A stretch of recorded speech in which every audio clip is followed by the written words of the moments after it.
hours. Well, here's the first of many All right, that'll work in your favor moving forward. It looks like I'm live.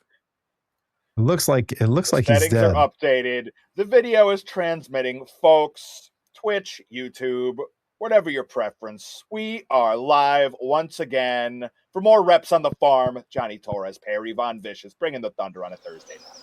We've done it. We've made it. And let me tell you. Let me tell you, when I tell you, every single thing possible was working against us to make this happen. Facts. It's been a day among days. Holy cow. Of all the Thursdays we've had, this was one of them. And we don't say that in the whole jokingly comedic way. No, It's been one of them, folks. Hope you're having a warm and fuzzy Thursday. Encrypted, welcome in. Welcome in into the shared chat. You know what? I realized I missed out because I have one more button click. Oh, the non-shared chat. Now it's a shared chat. Now it's shared. Look at that. Shared chat. Look at it in all its glory. So shared. All its wonder. Did somebody say wonder? Did somebody say wonder? Man, yeah, yesterday. I gotta go buy a chicken. Wait, they closed. Hell yeah. Crap. Oh yeah, we started tomorrow. We started the day late because we launched the game and we were having our weekly debrief. Yes. Did somebody say encrypted? Cryptid said wonder. That's who it was. Somebody said I need a Tony Wonder emote. You sure do. I probably need a sound cue on my soundboard. Did somebody say wonder?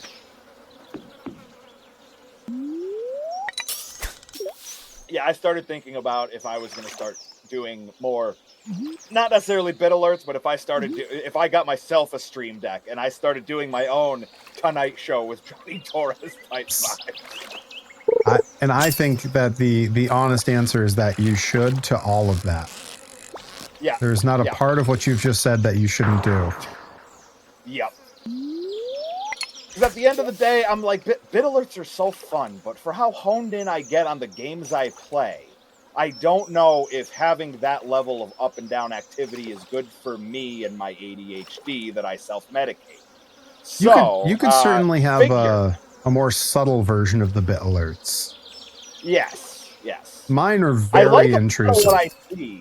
I like a lot of what I see in terms of like you can highlight your message and stuff like that, or make an emo extra big in the chat. I like that. Yes. Like a big hornet during a Silk Song CSRO run when that comes out. My God. That's when I'll start up Silk Song again. For the folks that are in chat that have been watching my stuff before and are wondering, why'd you just stop playing Somebody Silk Song? say wondering. Somebody say wonder. It is a wonderful stream already. We are just now hitting 3 minutes. Yes, I did just say 3 minutes. We're simply having a wonderful Thursday stream. Oh yeah. It's what the doctor ordered. It gets the people going. Yep, Dr. Paul McCartney. He is about as real a doctor as Dr. Tom Pritchard. Was he? He was the walrus, correct? I forget which one he was. Walrus. Was he? I am the walrus. Yeah, I think wasn't that him? Isn't he the one that's saying that? He's absolutely right. Was it? I argue with nothing of what you've just said. One of them was the ape man. And then I believe you're thinking of Jane Goodall. Ringo wrote a song about an octopus. You're lucky we even let you play drums. Oh, look at what you wrote, Ringo. Let's put that right on the refrigerator so everyone can see. Everyone can see it. Yay! Folks wondering about our farm, we've got a chicken coop in the center of everything. I've got to figure out how to move it. He's jealous of that. I made a drastic miscalculation, and now I can't let our chickens out to play. Because I set it in the middle of everything, thinking like, okay, yeah, you see? So what you should be able to do, since you're right here, you should be able to open this little door, and then the chickens come out, and then you fence them in and plant grass, and they can just eat the grass. But now, because I'm an idiot, I have made it so the chickens will just come play on the pavement. Well, They might like that. No, it's Nicka Beans, welcome in. They might. Yes, Nicka Beans, chickens in the hallway. That's where chickens go. That is where chickens go. Ask Corey Matthews. Ask the whole Matthews clan. All right, I gotta remember. Oh no, Somebody say remember. Yes, I could definitely because I'm thinking like I'm gonna have different soundboards for the different games I play. Yes, and I think a little snippet of Magic Chicken by the Aquabats is a good one for Stardew Night. That's a really nice landmark first Aquabats bit alert too. I think that's a nice place to start. Magic Chicken. I think so. I can see that. Yeah, you're right. I do need some Aquabats bit alerts. The layperson would say Pizza Day, and I mean, well, sure. There's no arguing that either. Well, the issue there is I don't. Right. Well, the big issue there is that I don't stream on Fridays. That is true. And Friday was Pizza Day. I mean, if you stream another day, it's okay and play the song. As long as Friday actually it can be Pizza Day and you're living that, that's what matters. What time is it? I've almost put myself to... Yeah, I was like, did I fall asleep outside? No. There's a risk of that happening here on Thursday night Stardew Valley. Hope you're all having a great Thursday. I play my Monday Stardew. Or no, Monday Silk Song, Tuesday Psychonauts, Wednesday making toys with Joey Nails, Thursday Stardew Valley with Johnny Torres. Yeah, see, you got like a theme song happening. Friday is Pizza Day, the best day of the week. Because Friday I don't stream, so I can just leave it. It just stays Pizza Day. That actually is Pizza Day. Oh, there was an earthquake during the night? Oh, I need a John Tenta alert. I hate when this happens. You know why? I'll show you why. Is it because it's a randomly generated event, and various different things can happen. We're about to find out which of these things happened to us. Not a shark. It's a man.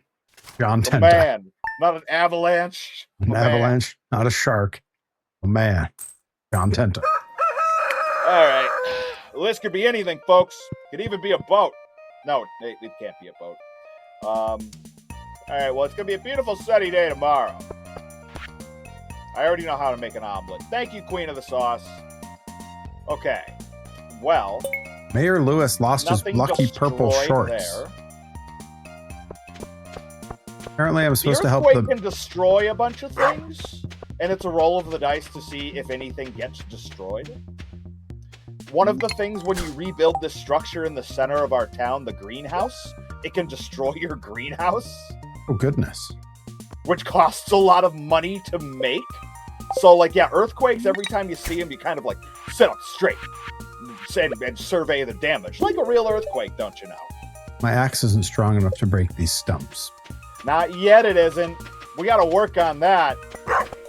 Hold on. Wait. Hey, AdamNX67 in the chat. Look at this. That's a long message I see right there. Yeah, let's see. Do better. Thursday Night Live with Encrypted Cryptid, Nicka Beans. Joey Nails. It's the credit section for the show. This is good. Musical guests. They might be giants and Weird Al Yankovic.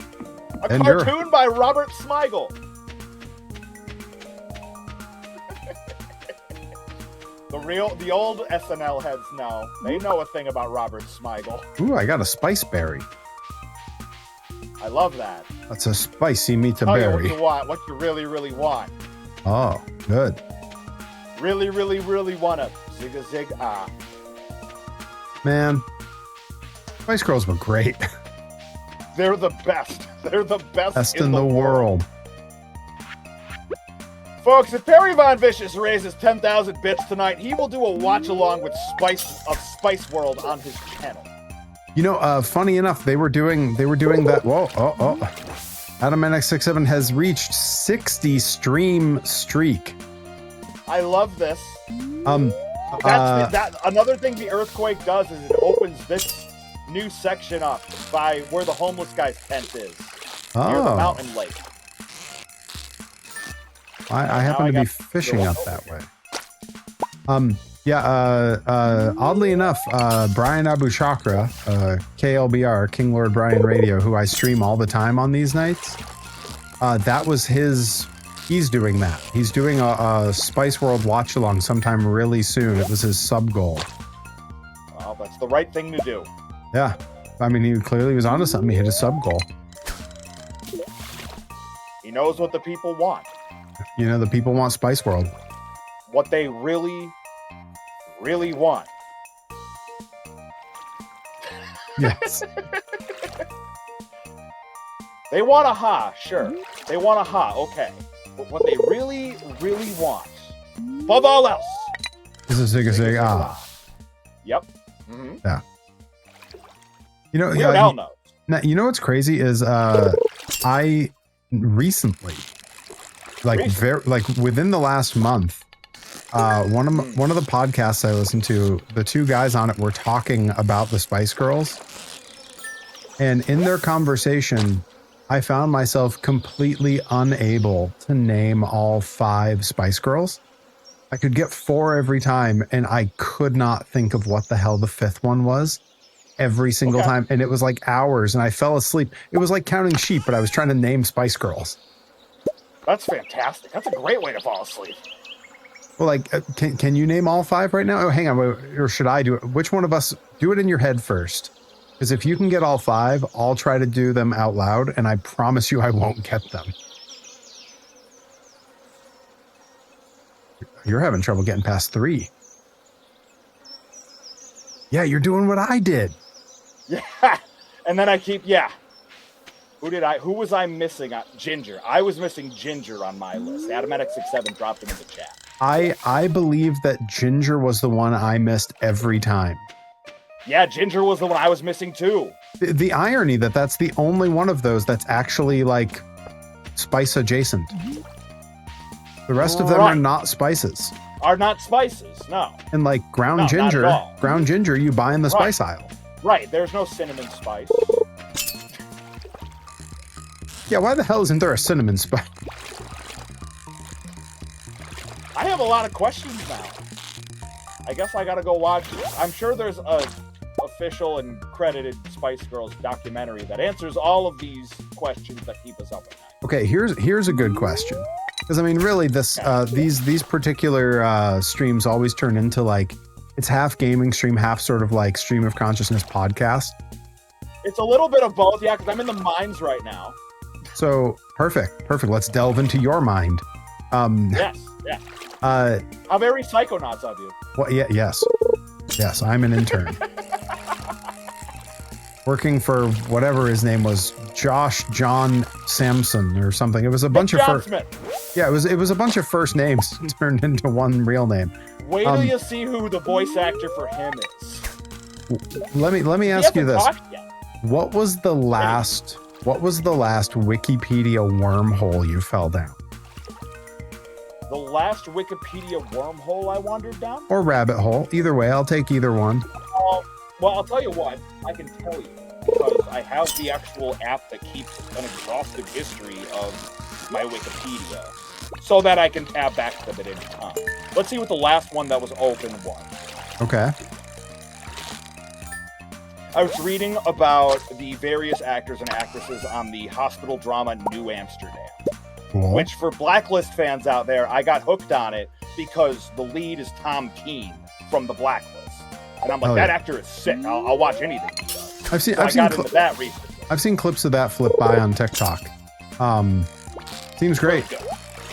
I mean, I see it in tiny little bursts, but it seems great. And if you're wondering who the actress was, it was Janet Montgomery, who plays Bloom on New Amsterdam. Adamatic67 says pepper spice, seasoned salt spice, cinnamon spice, chili powder spice, and paprika spice.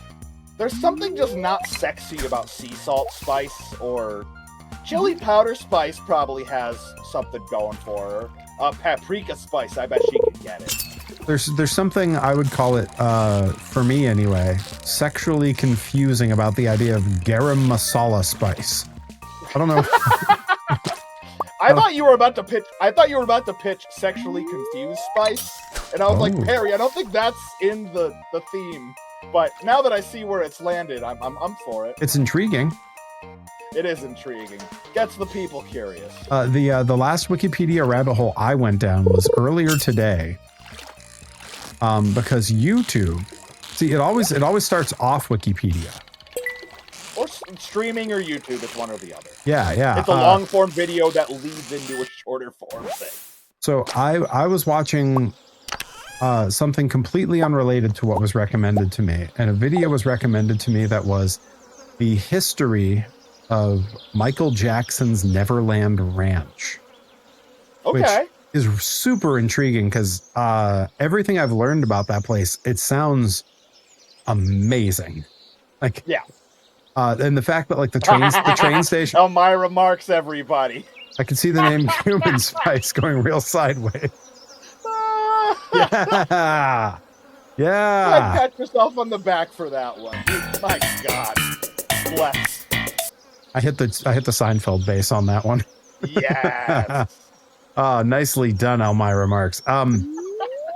Yeah, but I love that the train station is like so closely modeled after the train station at the gates of Disneyland.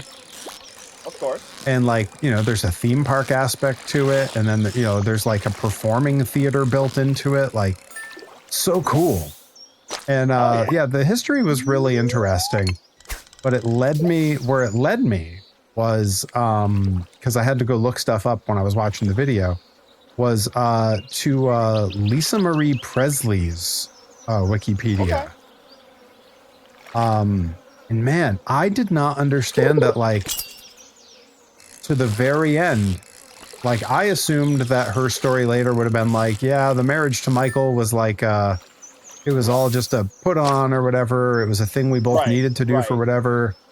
No, apparently the two, like, to her death, she swore up and down that the two of them were just completely in love, and it fell apart because other people interjected themselves. And apparently for like 5 years after the divorce, they were still like on and off again with each other, just silently and not telling anyone. Yeah. And then like at his funeral, she was the last one there, like hanging out like by the coffin and stuff after everyone had left. Like I read that, and it was so intriguing, but it was also like so humanizing to someone that has not been humanized at all, ever. Yeah, right. Fair. Yeah, really. That's a good one. Really interesting. I remember stumbling across a listicle about like a cracked or something that was like 10 things you might not know about Lisa Marie Presley. Interesting. You remember when cracked? I did know the coffin thing, that she was like the last one hanging by his coffin. That one was pretty well documented, but the rest of that was. Yeah, to be fair, I wasn't that deep into, like, I didn't go down her rabbit hole to that extent. But. Yeah, for me, it was just today, and like it's all covered pretty like well right on the Wikipedia. It was a really interesting read. I'm gonna have to do that. Yeah, turns out she had a very interesting life. She's one of those 4 celebrity people who got sucked into the world of Scientology deeply, which is a real shame. Apparently that happened before she was with Michael, and many people suspect that those were the people who were trying to tell her to get away from him. Yeah. Because he was very notably a, what's the Latter-day Saints people? Latter-day Saints? Yeah, what the hell, the Mormon. No, not Mormon. He wasn't Mormon. He was the other thing. What was the thing he was? Fifth-day Adventist? No, maybe. I don't know. He wasn't. Everyone in the chat is just mocking me for not knowing anything. No, he was. No, he wasn't Lutheran.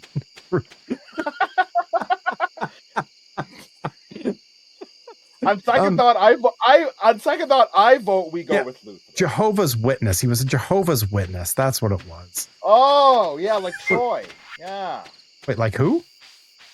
Not Troy Nelson, Troy from Community. Yeah, I was real confused for a second. I was like, really? I didn't know Troy was... No, he went to a Catholic school, but that's as far as it goes. Oh, poor guy. I mean, I've never seen him get up for church on Sunday, so I assume that that's just not part of his deal. I like that Nick Beans threw Hindu out there. Why not? It was a guessing game by then. No, we're just rattle them off. Yeah, I'd given no useful information. It's exactly what we want. Yep. No, people don't come to my streams for useful information. that's not entirely true. Truth be told, I don't know why people come to my stream. They come to it for you, Perry. That's why they do it. I'd help them.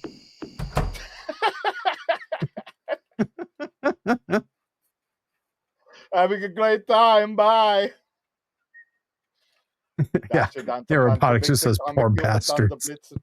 Poor, yeah, these poor souls. Here, robotic pops into these streams, and it's like he's dropping seeds off for the birds. He's like, somebody's got to feed these poor bastards. Clear and sunny all day tomorrow. Let's go. I love that. I don't love that it's 12 a.m. Trying to smelt here. Gotta tell you, Adam NX67 says, we come to the stream because sometimes the day just sucked ass and we all want to chill and relax. And man, oh man, that's why I'm at the stream today. I like it. We all made it here. Yeah, it was close. We had to crawl on our hands and knees for 3 full days. It finished the line. But anyways, yes. Finally, we arrived at the world famous Albuquerque Stardew Valley Holiday Inn. Today was one of those days that was so out there and such a mess that Robotic, you almost got a text from me frantically looking for you to come pick me up somewhere. Hitchhikers. Yeah. Pick them up. Yeah, don't worry. Everything's good, though.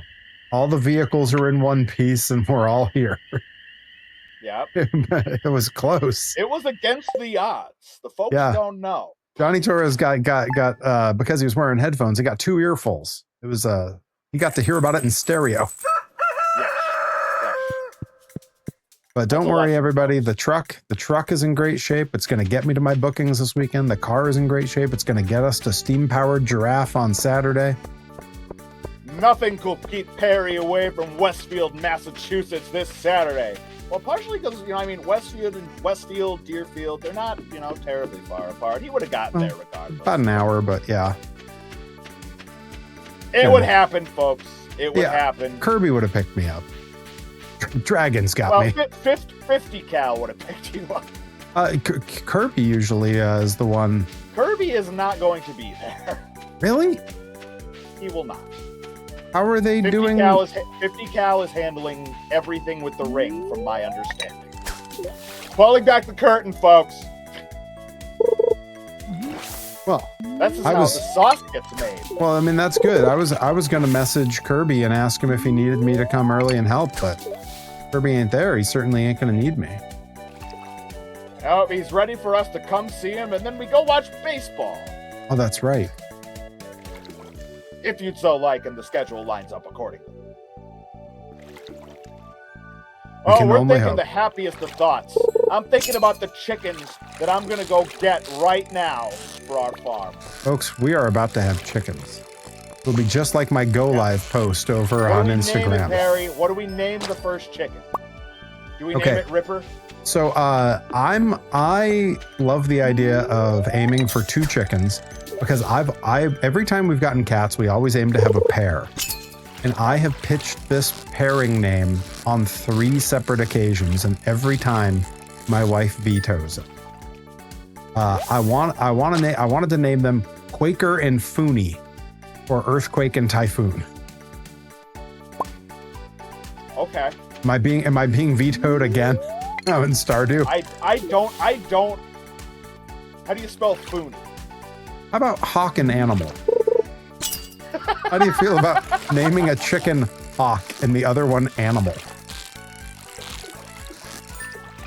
Oh, you know what? Our dog can be named Paul Ellering. Okay. Maybe an influencing factor. Yeah, go ahead. It's a randomly drawn thing if we get a brown chicken or a white chicken. Oh. They lay different kinds of eggs. Okay. We have a brown chicken. The naming screen is up. What do we think? Now that we know it's the brown chicken. Ooh, wow, 51-inch carp. How am I supposed to walk with that? 51-inch carp, we can name it that. Wait, I can't use numbers. 51-inch carp is like, that's this game's equivalent to 50 cal. No, we can't use numbers. Damn it. Booker and Sheldon, like Garfield and Friends, isn't too bad. Never mind. I had to scroll. I had to click through the menus. I can use numbers. Don't worry, Mary. Don't worry. When I think Brown, because I'm still in my mind going wrestling names, my my brain goes kind of right to Mantar. With that. Do you know where my brain went? Oh no. My brain, when I first saw a brown chicken, I wanted to name it James. James Brown. Oh, and Herobotic will appreciate this, and that brings us directly to Quincy Jones. We did it. We got there. James it is. So if it's white, is it going to be Jack White or?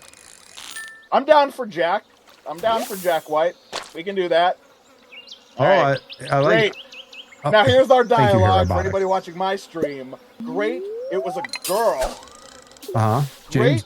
I'll send little James to her new home right away. I love it. We did it, folks. Elmira Marks says brown chicken should be called a brown cow. Not bad. Okay. Herobotic approvingly says Quincy Jones. I'm certain, based on when Quincy Jones dropped in the chat, that Herobotic had typed it and hit send before I said it out loud. Did I rename the dog? Is the dog already named? Yes, the dog's name is Nitro. Oh, that's not bad. I had to name the dog when I first started up the farm, and that was the first name that came to mind, was Nitro. Now, is that named after WCW Monday Nitro, or is that named after the American Gladiator? I didn't even think about it that far. I'm like, need a dog's name. We're going live in 15 minutes. Okay, Nitro. Yep. Okay. All right. Yeah, it's one of them things. Sure is. All right. So yes, we have a nice naming queue picked up, folks. If you send Perry Von Vicious enough bits, we might name our next chicken or cow after you. Oh, that's good thinking. Also, the reason I thought about renaming the dog is because I saw Quincy Jones, and I was like, rename the dog Quincy Bones. Oh, that would have been so good. We name the dog Quincy Bones, and then every other animal we get for the farm we name after famous Motown artists. God. And we've never been whiter. The rooster being the first male, because all the chickens are girls. When we get our first rooster, we name it Urethra Franklin. Come on, people. Come on. I'm for it. I'm in no way against it. I need a silo. Let's see. Herobotic says the first time we did the Quincy Jones thing after I moved back was like having someone read me my sleeper agent wake phrase. I love that so much. We'd been doing I think you know the Quincy Jones thing. I think we've talked about it on Car Rides. You've told me of this before. Yeah, so for those in the chat, anytime a celebrity name gets dropped and someone thinks of it right away, you need Dizzy Hellfire, welcome in. As soon as someone names a celebrity, it becomes the Degrees of Kevin Bacon game, where you have to then name someone related to that celebrity, then they name, and it goes back and forth until one of you gets to Quincy Jones. Which in reality, the game is really just Michael Jackson 90% of the time, because you work it to Michael Jackson and then the next one is Quincy Jones. But I mean, since we played that game, Rashida Jones became very famous. Because we were playing it just pre-Office, so she hadn't broken through yet. And obviously we just did James Brown, so it was right there. Right. Yeah, Herobotic. Yeah, or Rashida Jones now. Fun fact on 1 degree of separation from Kevin Bacon. Elmira, how is that? Give us the deets. Tell us the lore. Yeah, that's sick. I welcome this. I know his son booked his band. Hell yeah. Heck yeah. That's great.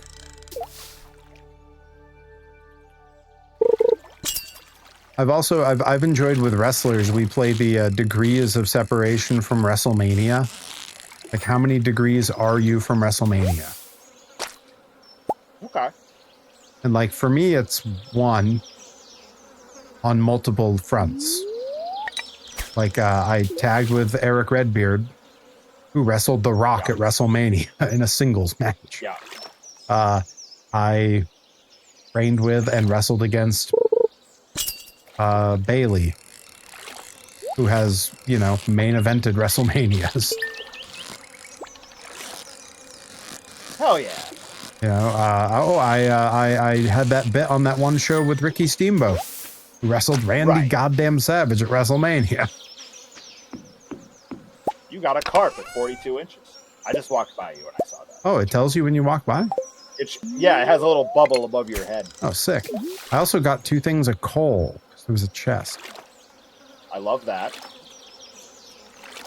Yeah, I was trying to think of the most renowned folk. I wrestled Matt Taven, and I know there's a degree of separation there that isn't too far off. I mean, that puts you 1 degree from Wrestle Kingdom. Honestly, I could cop out and just be like, 2012 King of Trios, the Battle Royal I was in it with Marty Jannetty, the 1-2-3 Kid, the Powers of Pain. I was going to say, was Demolition in that one? It seems like they were. Right, Demolition was in it. Yep, yeah. So pick one. Right. So, like, I could cop out probably behind that really easily. But God, how Matt many... Taven is an easy one, too, of Matt Taven wrestled Jerry the King Lawler, who was in WrestleMania. Yeah, like, I think about, like, how many degrees are you from the Royal Rumble? Like, what's, oh God, I forget what his name is now. I did this last night, too. Powerhouse Hobbs. Yeah. Oh, yeah, that one's a good one for you. Yeah. Yeah, he and I had, like, singles and tag matches. You have a Hardcore matches. Holly, so... Yeah, Hardcore Holly. And that are both... That's a 1 degree. Like. Yep. Yeah, that's a 1-to-1. Yeah, this is something I was talking with someone about this, and we were saying, like, it just turns out that wrestling is a way smaller world than any of us want to give it credit for, because it seems so vast. Yep. It's not. Like, you wouldn't think either of us having a 1 degree separation from, like, Wrestle Kingdom. But, but we both have 1 degree separation probably on multiple fronts. Right. Like, Taven by itself. Like, he had his Wrestle Kingdom thing. For you got a couple. Yeah, I was in a battle royal with the Bucks. I teamed with and tagged against Tajiri. Like, there's a ton of them there. Geez, Tajiri for the Mania thing. Didn't even think of that. Right. Yeah, that's half a degree. Yeah. Like, he cooked me dinner at his house. I was gonna say there's a fun degree of WrestleMania thing. Who from there has cooked you dinner? Yeah, I was gonna say Bailey never cooked me dinner, but definitely came over and hung out at our place a bunch when I lived in California. Had dinner, so it works. Yep. Like Nunzio multiple times. Juventud Guerrera, not a WrestleMania one, I don't think, unless the Mexicools made it. I feel like he's big enough that he's his own fun one. God, I caught a lot of fish today. Of course you did. You're an angler Saxon, a very religious man.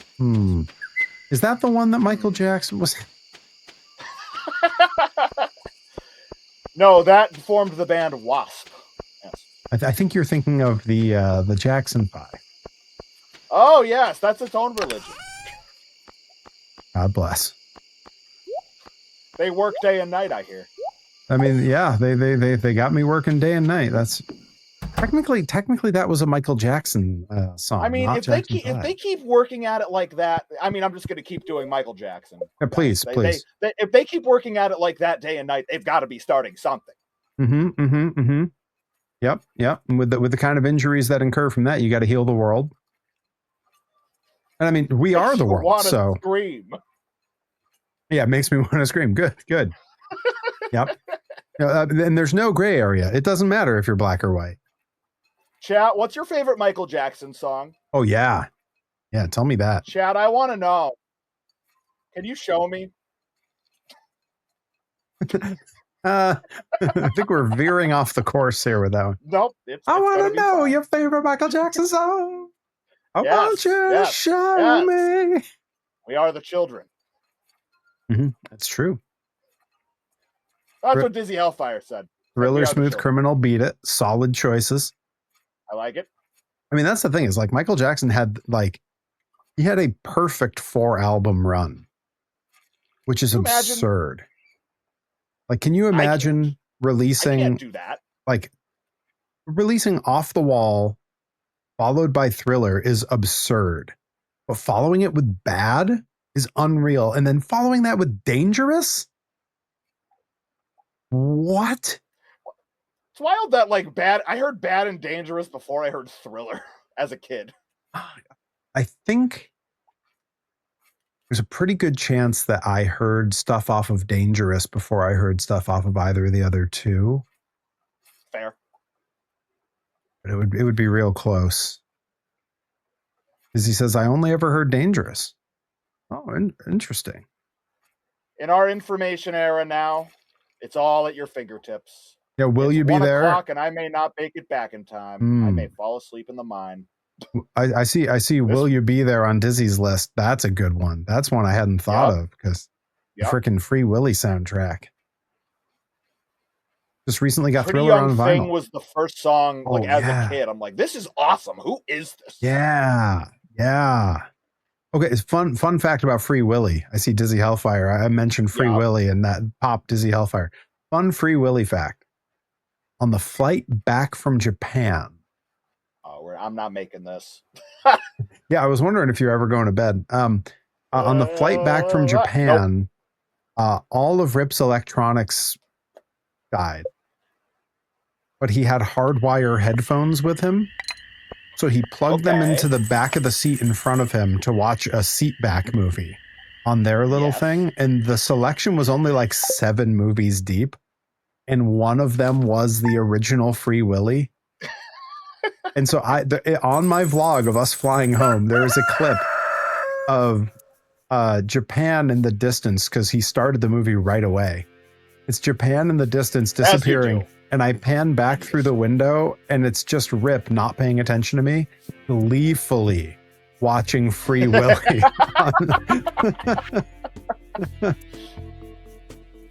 God, that should be like on one of his shirts for merch. It's just him posed like the kid with Delmy floating over him like she was jumping. Do you remember when I gorilla pressed that great Print it now. Do you remember when I gorilla pressed that great big dorky guy from Canada at that Randy taping? What was that guy's name? Hey, Scarecrow. Well, nice. Yes, I had to put one down because a crow was eating our stuff. But there was a big heavy kid from Canada that I gorilla pressed at one of those tapings. Harry has wrestled many heavy kids. And I took a great screen grab of me gorilla pressing him from the video.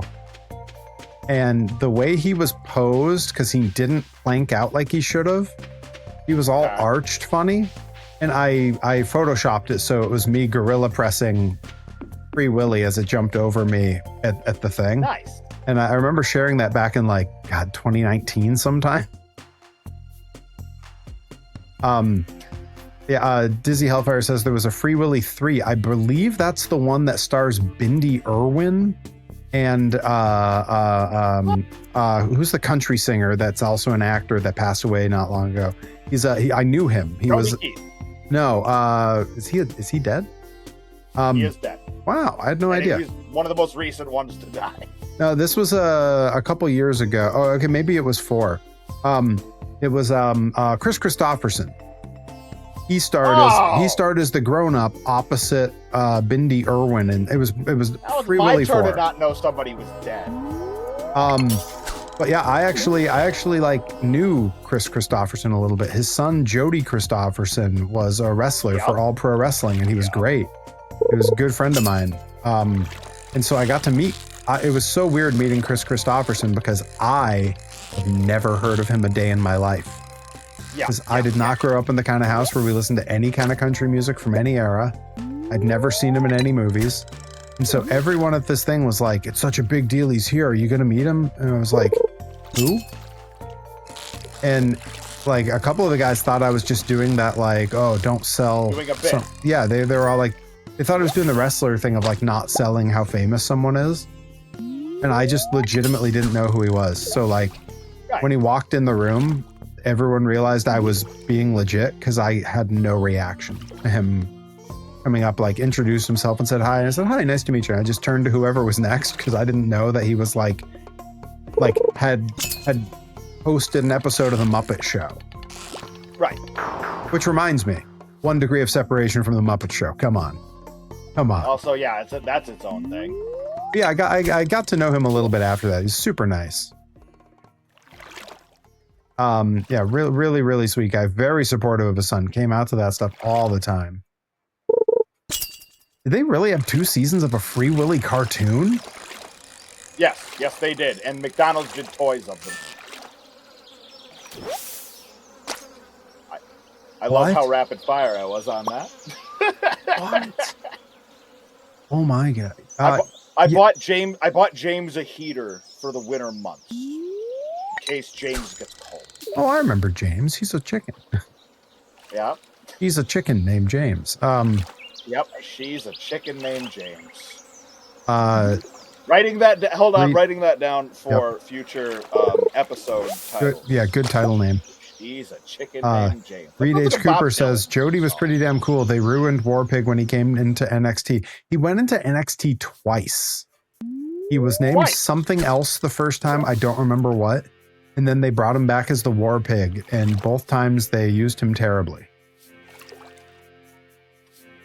Occupational hazard. Hey, Robotic, I like to imagine that the Free Willy cartoon was one of those TMNT rip-off Manimals. Hell yeah. He was a crime-fighting whale. It was closer to the animation style of Mighty Max. Oh. So, I mean, maybe not far Y'all off. remember Mighty Max? Come on. Now, was Mighty Max the one that had the little pocket toys? Yes. Yeah, my brother collected those. I loved those. Those were sort of like the boy version of Polly Pocket, if I remember correctly. Exactly. And that's literally what Mighty Max was meant to be. Hell yeah. We need to make this cash cow, but for boys.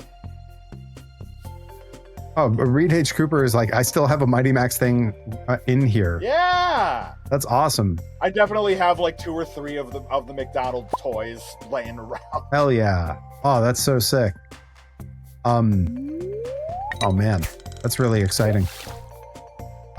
Yeah, the Free Willy McDonald's next toys. Wikipedia rabbit hole, Mighty Max. Oh no, it's the Free Willy cartoon. If I can after Mighty Max. Yeah, right after Mighty Max. Someone I still need to update Nightbot. What did Nightbot do? Nightbot. What do we got to do with Nightbot seems correct still.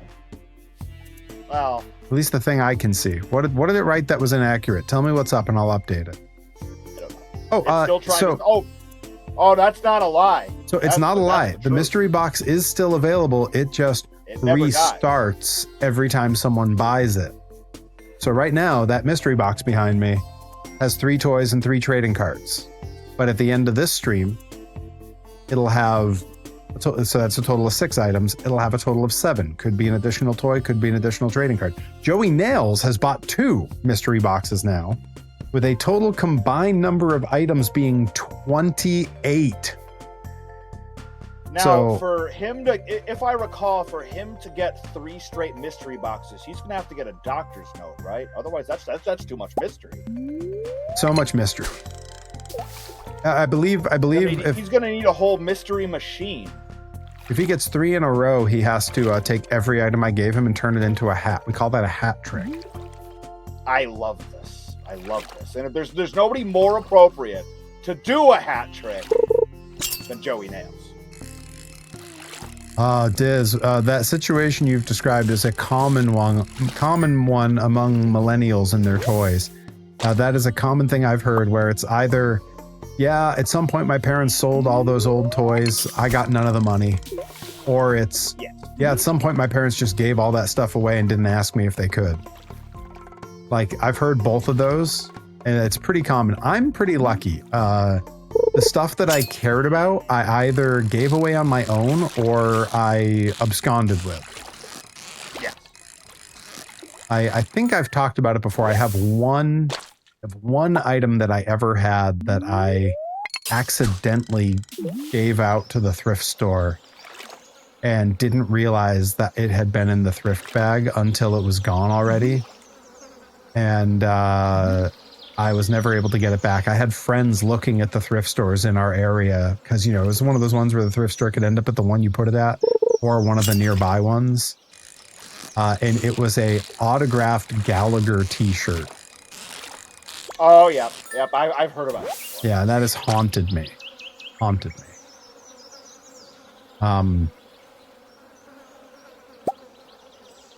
So, check Perry's stuff about what kind of fish he's been hoarding. Got a lot of fish today? Well, not that many today. Okay. Yesterday I had a boatload. But I just sold them all because they were all repeats. You got a boat? Not yet. Can I get a boat? Is that a thing you can do in this game? I haven't played late game content in this. I don't know what lies beyond after a certain point. So maybe a boat. Could even be a boat. Could even be a boat. We'll take the boat. That's where the mystery box first came from. Hell yeah. Adam X67. Thankfully, my parents saved all my Thomas the Tank Engine die casts. Nice. I still got a chunk of mine of the Thomas the Tank Engine die cast, or at least at the very least, it's for like that very specific, the Brio set. I want to say it was Brio was the manufacturer, but the golden era. Unless you're Diesel. Nobody likes a Diesel. Wait. Oh, the train. I thought you were talking about Big Daddy Not Kevin Cool. Nash. Not Kevin Nash. Yeah, I was like, what are you talking about? No. He's fine. Yeah. He's more than fine. He's one of the Russian in the Punisher. Sure was. He was the super shredder. He got stabbed and didn't notice until they were done.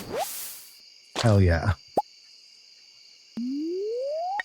That validated Big Daddy Cool. I'm like, wait a minute. Yeah, knife sticking out right here. That story. And he was like, oh hey.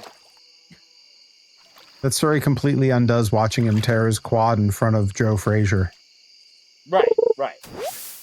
That's when that's a structural defect versus being a bad man. He's bad, and we know he's bad. Really, really bad.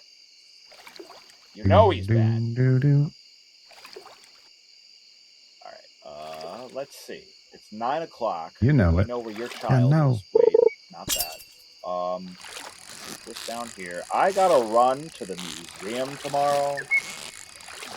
Gotta run back to the community center tomorrow. It's hard out here. And I'm proud to tell me once again who's especially fat. In the year of our Lord 2026. It's never been harder to be a farmer. Okay, common mushroom. We got mushrooms in our caves now. Our pets' heads are falling off. Wait, what's going on? They got worms. That's what we're going to call it. That's what I should have named the farm. We got worms. Wormtown. Got no food. Got no jobs. Our pets' heads are falling off. We have cobblestone walkways, so it could be way worse. And you doing? Okay, hang on. I'm getting caught up on the chat here. Yeah. Doing PDP and everybody. Yup. Classic. He was a cutter enthusiast. Yep, that was a classic. I hated that was not when I was younger, but now I freaking love it. Yeah. There's a bunch of things like that in wrestling where I'm like, boy, when I was a kid, I didn't care for that, and now I get it. Yeah. And that's changed, where things that I liked from a kid haven't aged for me well as an adult, and vice versa. But yeah, it's funny how the lens changes with time. Yeah, like as a kid, I couldn't have cared less about Tenta, for example. Like natural disasters came on screen, and I was like, nah, I'm gonna fast forward this bit. And now it's like that's like appointment watching for me. Right. Which I don't know what that says about me. Maybe I don't have great taste. It's just a different taste, like heavyweight wrestling. At the end of the day, it's its own genre of preferred watching. You know? Yeah. Well, and even within it, there's levels to it, right? Like, you can watch like a Tenta, a natural disasters match, but you can also watch a Vader match. Man, are those two different things. If I have to pick between those two, it's going to be Vader 3/4 of the time. But also, he was at the first like live show I ever went to, so he hits on a couple different levels. Where like I'm more nostalgic about Vader than I am about like the Legion of Doom or the natural disasters.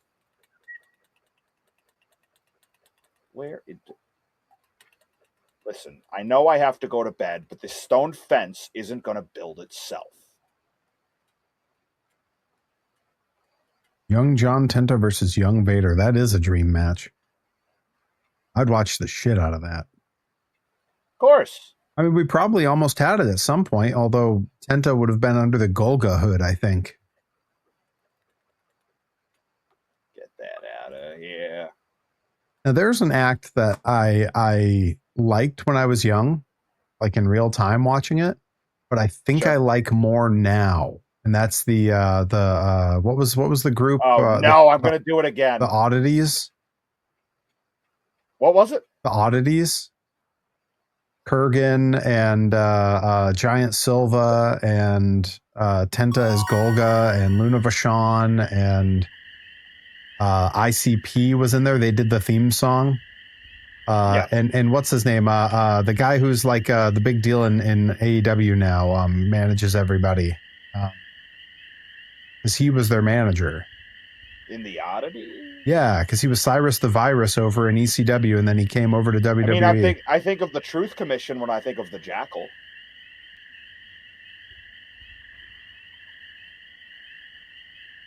Yeah, Don Callis, that's right. He was the Jackal. Yeah, I believe he managed the Oddities for a spell, too. He may have. Yeah. Like I said, I didn't watch a whole lot of WWF growing up, and anything I caught up on was meant for historical context only, aka most of the undercards I didn't really bother with. Okay, yeah. The network doesn't like this, Joey Styles.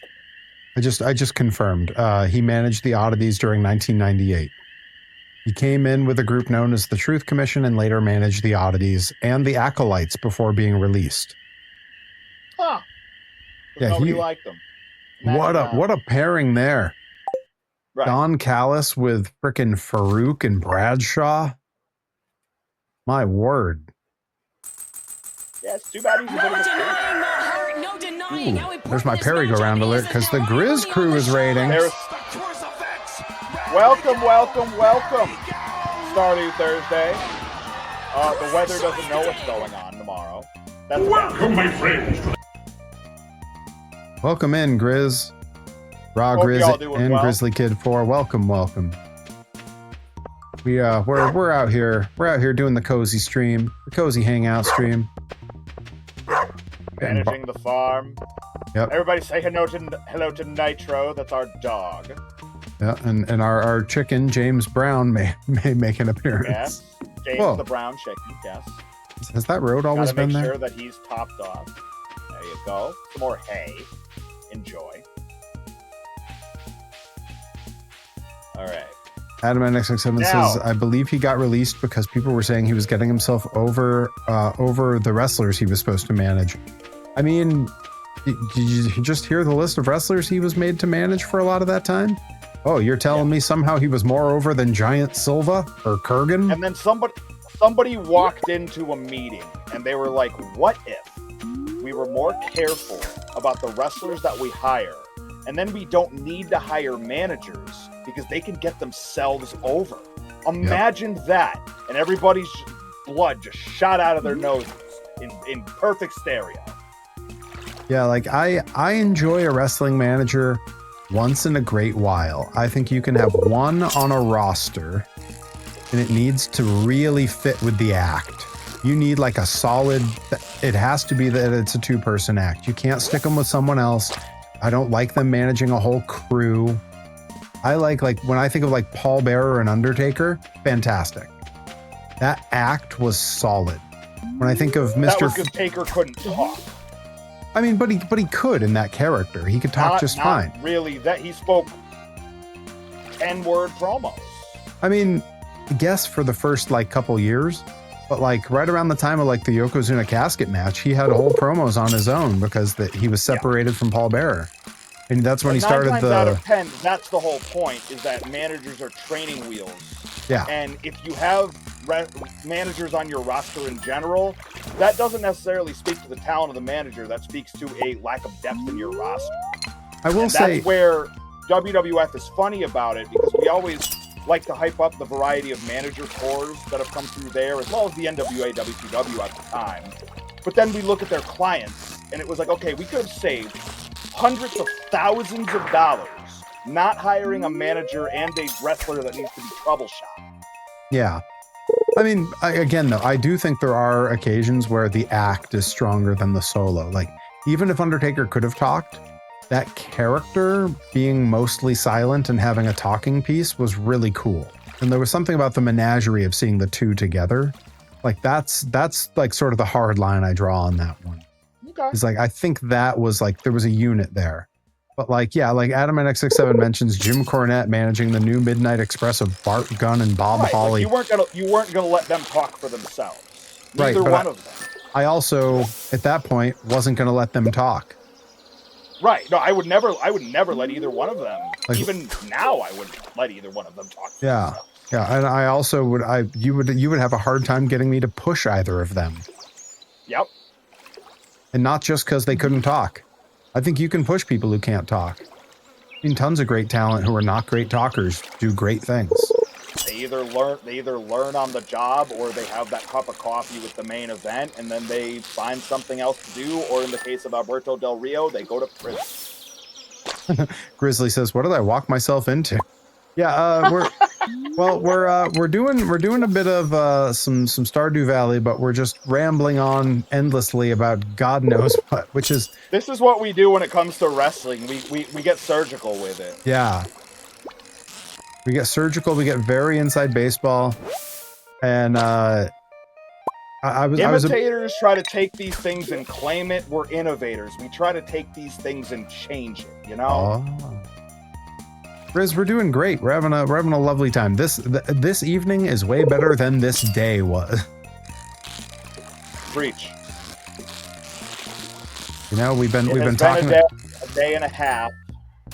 We got peppers though. We've been talking about Quincy Jones. We've been talking about Rashida Jones, James Brown, Urethra Franklin. Grizz, any of the Grizz crew, whether it's Grizzly Kid or Raw Grizz, I saw both of you in here. What is your favorite Michael Jackson song? And yes, we will accept Jackson 5 songs on the list. Yeah. Reed H. Cooper, Orlando Jones? SD Jones? I like Orlando Jones. He did a great job in The Replacement. For The Replacement. Chat, who's your favorite Replacements character? I thought you meant the band The Replacements. I love The Replacements. That Replacements as well. Oh God, The Temptations. Ah! And Quincy Jones. There it is. Okay. Oh man, I really like Thriller and Beat It. Solid answers. Yeah, Herobotic says Paul Westerberg, I guess. He went with the band also. Hell yeah. No, you nailed it. You nailed it. Change nothing. I love that me and Herobotic went the exact same direction on that joke. Super good. Super good. Which of my tools do I upgrade? Axe, probably, right? Yeah, why not? Get rid of those damn stumps. Yeah, it's time for those to go. They don't care about us. Super underrated. Yes, Reed H. Cooper.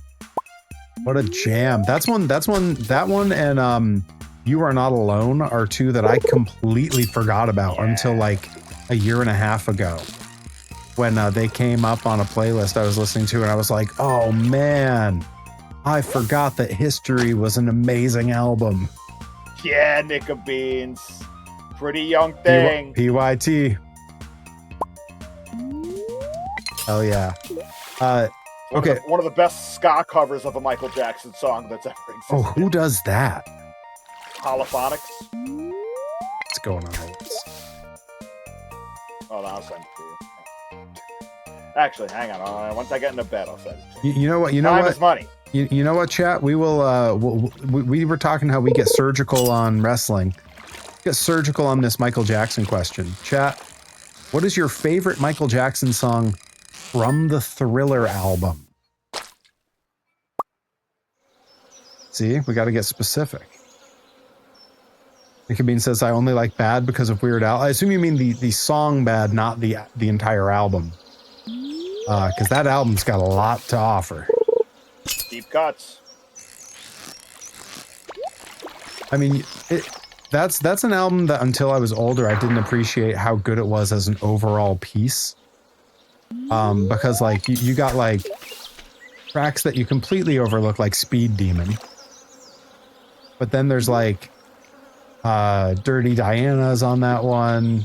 I Just Can't Stop Loving You's on that one. Like, incredible album. Yeah, that's not one I can even... I have to like look at a full list of the tracks because it's like you're gonna forget one and then you're gonna say something else.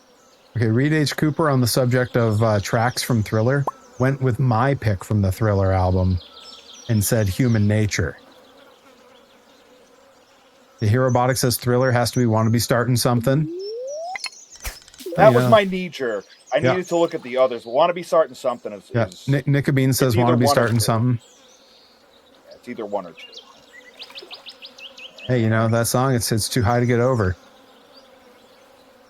And too low to get under. It's funny that came up because that was, I think, another like one I had written down on like list of Stardew Valley episodes. Want to Be Starting Something. Oh, I think we had talked about that.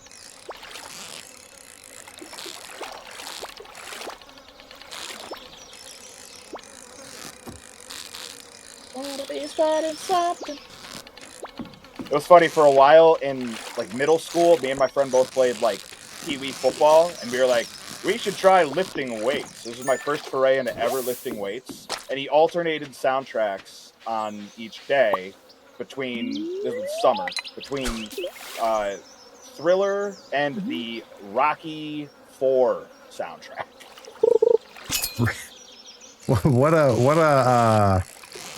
What a comparison between the two. What a dichotomy there. You know what they have in common? They get you gassed to the gills. That's what they have in common. What they have in common is you're ready to run through a brick wall.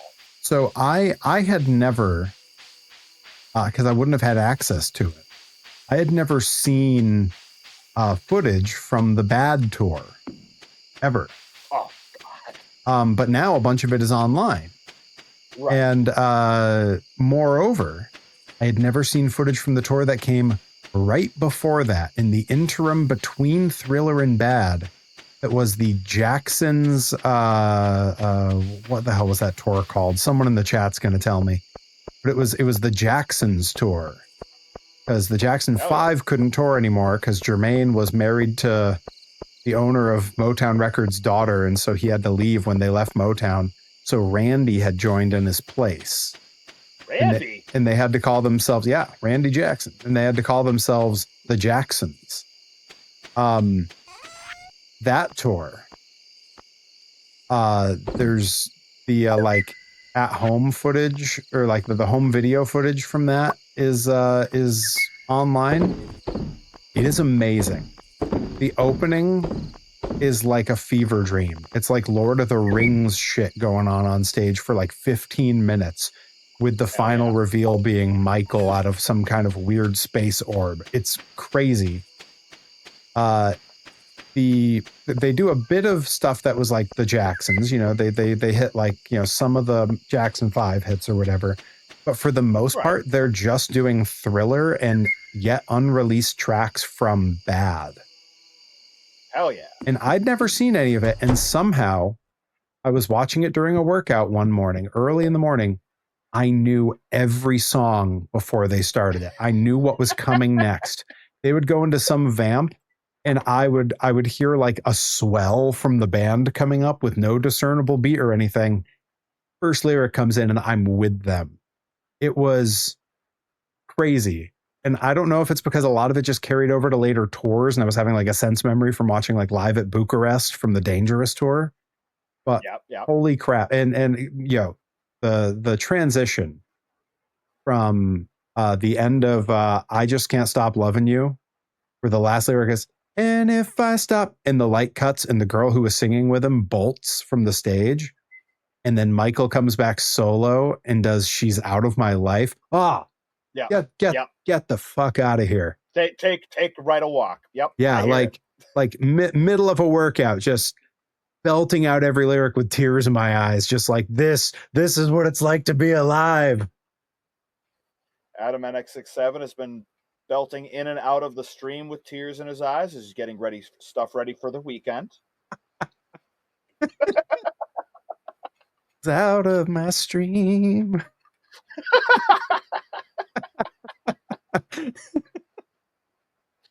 We did it, folks. This is what you're here for. This is why you come into this stream. It's for exactly moments like that.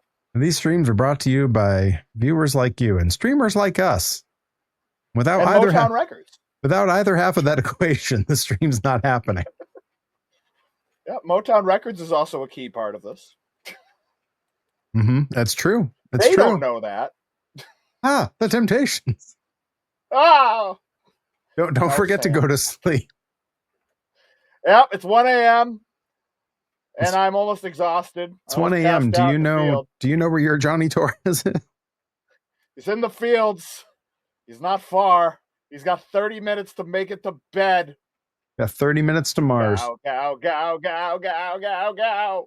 I've got so many more toys I need to make and so many I need to pack up for Blitzkrieg this weekend. Grizz Kid, thank you for coming. Thank you for the raid. Are you going to be at Blitzkrieg? Will the Grizz crew? He's got the charity stream. He's got the charity stream coming up this weekend, so we will not see the Grizz homies. If you're not at Blitzkrieg, we will be thinking of the Grizz homies. Yes, Nickabeans. That is the Temptations line from Walker. The Temptations. The Temptations. Grizz, have a great charity stream, folks. If you're not going to be at Blitzkrieg, make sure you follow the Grizz crew. Take part in their charity stream. Sounds like it's raining outside. A green rain has descended upon us? Acid rain. Is that what it is? This is new. Is this acid rain? Well, we're about to find out. It sure looks like it. Oh, if anyone wants to take shelter in the saloon, I'll keep it open all day. What is going on here? Okay, I guess I got to bolt. This is crazy. Where do I go? I'm gonna go to the saloon. I guess. There's so much stuff here, but it's all like stuff that I've never seen grow here before. Is this the result of the acid rain? I guess I can't really do much. Moss is suddenly growing. There are trees growing. Is it raining fertilizer? It's raining it's fertilizer. Making a bunch of stuff grow at the same time. Yeah, and all in places we don't want it. It's like puberty all over again. Yes! I didn't think we were going to get there, but my God, we did. And it was just the first joke I could think of. Yeah, how'd it take me an hour and 10 minutes to get all the way to a puberty joke? Time well spent, I guess. He did it. He did it. He did it. No one asked for it, but he did it. He did it. Think about Perry Von Vicious. He delivers whether you ordered it or not. This is so strange. Oh, wait, Dizzy Hellfire's telling us what's going on. And just says it's not. I'm guessing that means it's not acid rain, right? Moss is not a material that I'm familiar with. What is moss used for? It's used to make two twin bosses that are really hard to beat in Silk Song. Yeah, look at that. He's advertising the Monday stream. God, he's a businessman. I stream on Monday, Silksong Tuesday, Psychonauts, Wednesday, Toy Making with Joey Nails, Thursday, Stardew Valley with Johnny Torres. Friday was pizza day, the best day of the week. And then I go and wrestle all goddamn weekend. Yeah, you do. I'll be at Blitzkrieg Pro this Saturday. So will Johnny Torres. Everyone should be sure to check them out. Follow the YouTube channel for Blitzkrieg Pro, managed by Mr. Johnny Torres. Dropping that in the sure is. Dropping that in the old chat. I like people that. Know. I just keep walking in the saloon and then walking back out. We have about we're working on a year's worth consecutive of Blitz shows that are available to binge in a row. We've got right now what it was Acted Up is the last one, and then Meet at the Times is the most recent one. So we're closing in on it. I forgot how to play this video game. I'm in the saloon playing video games, you know, as one does. That. As one does. You deserve that. Herobotic says, a fancy phone. I do deserve a fancy phone. Herobotic says, I just came back in time to hear Pizza Day, which I sing at the boy all too often. No such thing. No such thing as too much singing Pizza Day. Yeah, I don't see it. Unless like the pharmacists have figured out that there's a set dosage for Pizza Day, which I don't think they have. I don't think. Yeah, the set dosage is as much as you can do. To quote the great Dr. Cox, you get a handful, you chuck it at their mouth, and whatever sticks, that's the right dosage. That's the right dosage. Did you just message me to ask how much ibuprofen to give someone? It's regular strength ibuprofen. You pry open their mouth, you throw a handful at them, and whatever sticks, that's the dosage. That's the dosage. Yeah, I just finished the new season of Scrubs, and let me tell you, by the end of that season, like any potential doubt in my head, which there wasn't much, way gone. It was perfect. And I just heard I have to get a Hulu. And I just heard that they renewed for a season 2. Which gives me hope for the world. I finally have something to look forward to. Doesn't give me hope for my avoiding having to renew a Hulu subscription, but I guess here I am. It seemed inevitable. It seemed inevitable. Well, look, you outlasted Iger. That's all that matters. Okay. You're making me feel better. Yeah. Yeah, Iger's gone, and the guy who took over, Josh Tomorrow, is the former head of parks. So he's a little bit more right-minded, it seems. I wake up in the morning, dial me onto each other's. The lyrics are all wrong, but that's Dave Matthews. I'm no Superman.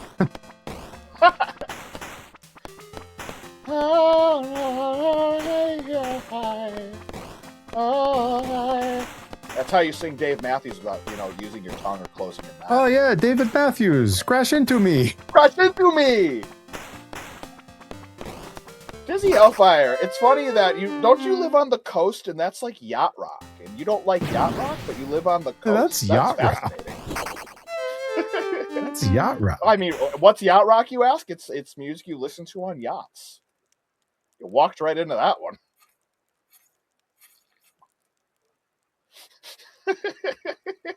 Gonna have a little coffee for a second. Folks, we're doing great. I stand with the orcas. Well, you can't sit with the orcas if I rent a yacht. But I mean, you can't stand with the orcas. The water where they are is too deep. You have to like tread water with the orcas. I'm picturing David Hasselhoff in the first SpongeBob movie as he's riding waves because I always standing on the ocean next to various forms of sea life.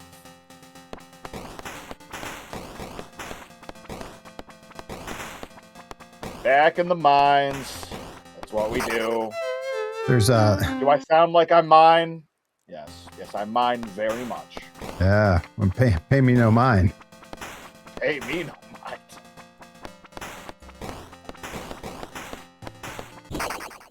Oldster literally works with yachts. The guy probably loves yacht rock. What's not to love? I mean, other than it being largely terrible. David Matthews, crash into me. David Matthews, crash into me. A little baby. A baby.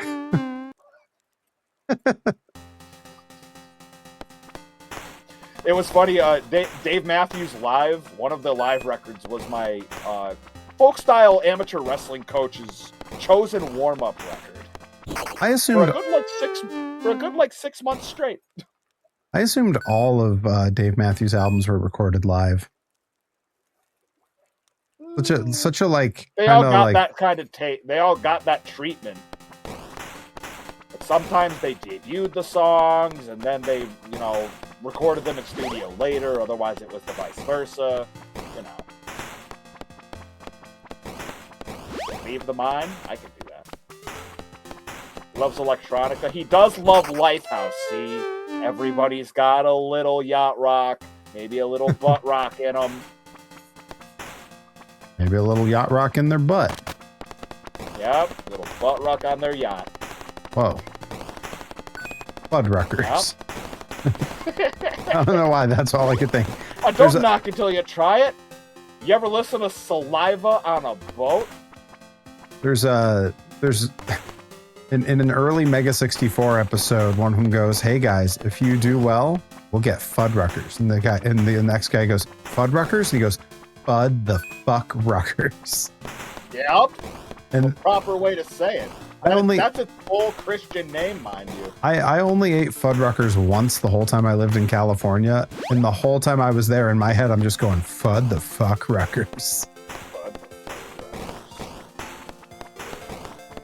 Ruckers and the fun, and we're back. Now, what in the hell do I do with this moss? Store it. That's what I'm going to do. I had a pretty good run in that video game this time. Of course you did. You're a prodigy. Am I not supposed to just be playing at the arcade? You're doing great.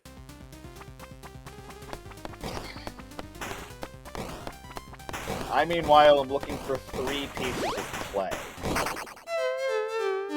It's terrible. The only time I've ever had Fuddruckers in North Andover, there's one in Massachusetts? Yep. I had never seen one before I lived in California.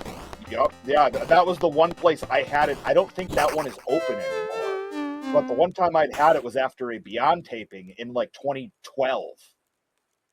Wow. One more round of this silly game and then I'll go do something else. Is it still raining green stuff everywhere? It is. It's great. There's moss everywhere. I don't know how to feel about any of it. Now, we're gonna go hunting for clay.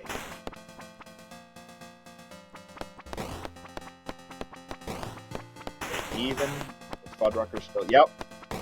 Fuddruckers was delicious. By the time people figured it out, they started disappearing. Fud the fuck Ruckers. Exactly. Named for the great Elmer Fudd. Mm. And the great Darius Rucker. It was a collaboration. The great Darius Rucker. Yeah! Elmer Fudd and Hootie and the Blowfish? Come on. Right, all right. Are you Hootie? Yeah. Yeah. I'm not Hootie, man. I'm Hootie! I'm Hootie! Look at my Hootie, Leslie. Look at my hoot, Leslie. Look at my hoot. I'm running from an angel. Good Lord. It was pretty amazing that Stardew Valley of all games has a game within a game. I think it has a second one. There's at least a second one. You all haven't gotten to sing Hootie and the Blowfish with Dr. Redacted, I ask you. Have you truly lived? Oh, I need a special key to play this other arcade game. You need a special key to sing Hootie and the Blowfish with Dr. Redacted. The answer is yes. It's in the key of Dr. Redacted. It's in that rental van. Whichever one that is. Good Lord. Might need to help somebody access their HR application, but you'll get it eventually. I forgot about that. You know, if there is one thing from all of our wrestling travels that I for sheer terror of the amount of rage that it will bring up, I refuse to mention in front of Rip.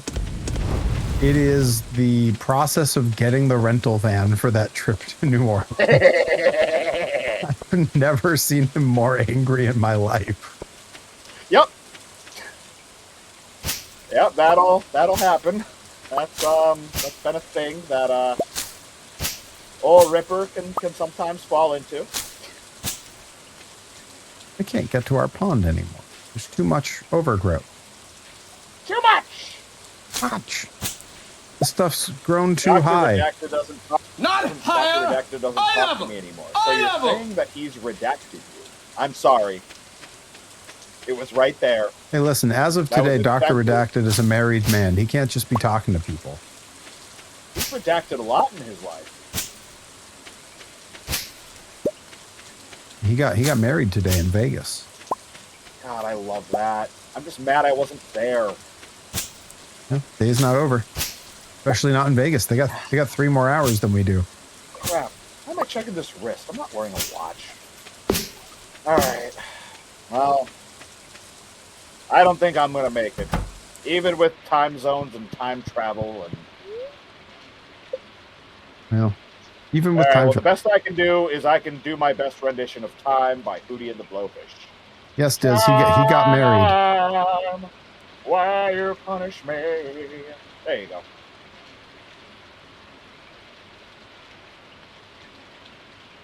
Everything I can do. I don't want to play with you. Ding, ding, ding, ding, ding, ding, ding. Without tomorrow, all the pain and sorrow running free.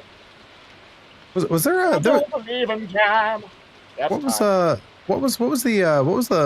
Blues Traveler song that you put on in the car one time on the drive up to Maine and it popped everybody? Run Around? Yeah, we all forgot about that. Yes, Kenzie. Yep. Yes. Yep. Did Steve and Huey? I love this. Yeah, so Steve much. and Huey married Kenzie. God, you're delirious. Huey and Louie were there. It was sick. You're delirious. Bah, bah, bah. Lariat. Cue the Dimmu Borga. What an entrance theme. Yup. Yeah, Kenzie's a delight. Put it over the top. Yes, Kenzie is peak. Yep. They were made for each other. They were made for loving each other, baby. What a song's getting stuck in my head here. There was an article about me in the local paper. Good heavens. Did lightning just strike where you are? Yeah, because I was singing Kiss. It's my fault. Did I not go out and go fishing? I feel like this is dangerous weather to be waving a metal pole in the air. It's fiberglass. You'll be fine. I'm glad we upgraded. Right?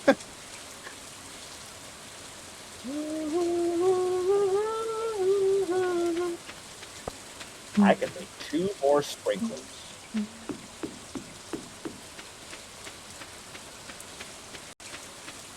Tonight. Alright. No more Kiss. I'm going to keep attracting lightning if I keep doing that. So we won't do it. Oh, is that what was doing it? I suspect.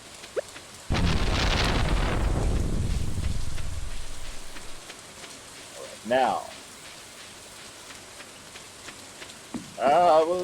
No, I can't do that anymore. Yeah, you're gonna get us killed. I'm gonna get us killed. I can't do that anymore. I've got to be responsible. And not like responsible for the lightning. Right. No. Sometimes you gotta ride the lightning. Not getting struck by lightning. Yes, need to ride the lightning. You need to ride the lightning and be thunderstruck. Not lightning struck though, right? In a cold November rain. Everybody needs some time. I'm alone. Everybody needs some time. I always loved that Axl Rose basically had 2 voices that he sang in at all times. Yep. It was either oh god, hang on, I'm trying to fish and it's ruining my bit. Yeah, that's my example of sound number 2. Yeah. No, it's either low or it's where either, do we go now? It's either Eddie Vedder low or it's like shrieky high. It's either welcome to the jungle, or it's where do we go now? Where do we go now? Pro Wrestling Grind presents November to Remember. November Rain? You mean an independent show hasn't been called November Rain before? Yeah, Maybe but they spell rain like R-E-I-G-N? I was just gonna say it would be Roman Reigns' first indie booking. November Rains. God. I'm pretty sure there's been at least 12 of those within New England alone. Oh yeah, within the last year or two. 12 is a low ball, but we're not gonna hem, we're not gonna haw. The next generation of Bon Scott, fair. Yeah, and the next generation of Adam Scott. Wait. Yeah. You heard me. Adam Scott, the next generation of Axl Rose, who is the next generation of Bon. Adam Scott. Adam Scott's Wikipedia in some time. One of my favorite things I always forget about Adam Scott is the place I first saw him at, which was as a like 1 episode bully character on Boy Meets World. Boy Meets World, yup. What was he, Griff? Yeah. He was Griff. Yeah, I always forget that was the first, because the first, like, a couple years later, it was him and Step Brothers. Yeah, I didn't see Step Brothers. So, like, for me, my introduction to Adam Scott was Parks and Rec until I saw the old clip and I was like, oh, I saw him when I was little and he was on Boy Meets World for an episode. I'm on the TV. I'm on TV. Up close, they always look like landscape. And I do deserve a fancy phone. He did. Barry Von Vicious got a fancy phone recently, and that was the first thing he promptly wrote into his new notes app. I do deserve a fancy phone. I have nothing. Just went on a wiki deep dive and I remember how much weird stuff ABC had for cartoons in the early 90s. There was some good stuff. Good stuff. Like Wayne Head? Yo. Camp Candy. Yep. That's one people forget. What was the Rodney Dangerfield puppy thing? I'm just a pup. Rover Dangerfield. Take it easy. I'm only a pup. Yeah, Rover Dangerfield. That was that weird era when they were giving all these like stand-up comics that no child had ever heard of, like their own cartoon series. Oh, dude, the amount of now that I like went back and read about them, like kind of washed up for that time comics. Yep. Like, what was it? Ants was the first time I ever heard the voice of Woody Allen. Mm-hmm. The first time I'd ever heard of Howie Mandel was because of Bobby's World. Heck yeah! I only ever even heard of him because of America's Got Talent. America's Got Talent. I was just wondering why I couldn't put this in the incubator. Maybe it needs to be bigger. Well, we can go turn this in. I love that the thing Howie Mandel got famous for was blowing up a rubber glove on his head with no hands. And I only ever heard about that because Family Guy spoofed it. Yeah, like it's so weird, like what passed for like stand-up comedy in the 80s. Right. Because there was some genius stuff, and then there was a lot of like, that's a joke? This weather is freaking me out. Yo, I saw a reboot when that show was rolling on Toonami or whatever it was. It was like, I don't know if you know Toonami at that time, but it was like the Cartoon Network after school block. I remember that. I was not watching at that point, but I do remember it existing. Yeah, Attack of the Killer Tomatoes is one that I forgot about forever. Yo, you wanna give yourself a severe headache? Go look up the toy line from that show. They are stunning. They're amazing. And they are impossible to find. And when you do, they are absurdly expensive. Didn't they have a line of very valuable drive-through toys as well? Yes, they did. I don't remember if it was McDonald's or Burger King, but I remember somebody. I believe it was McDonald's.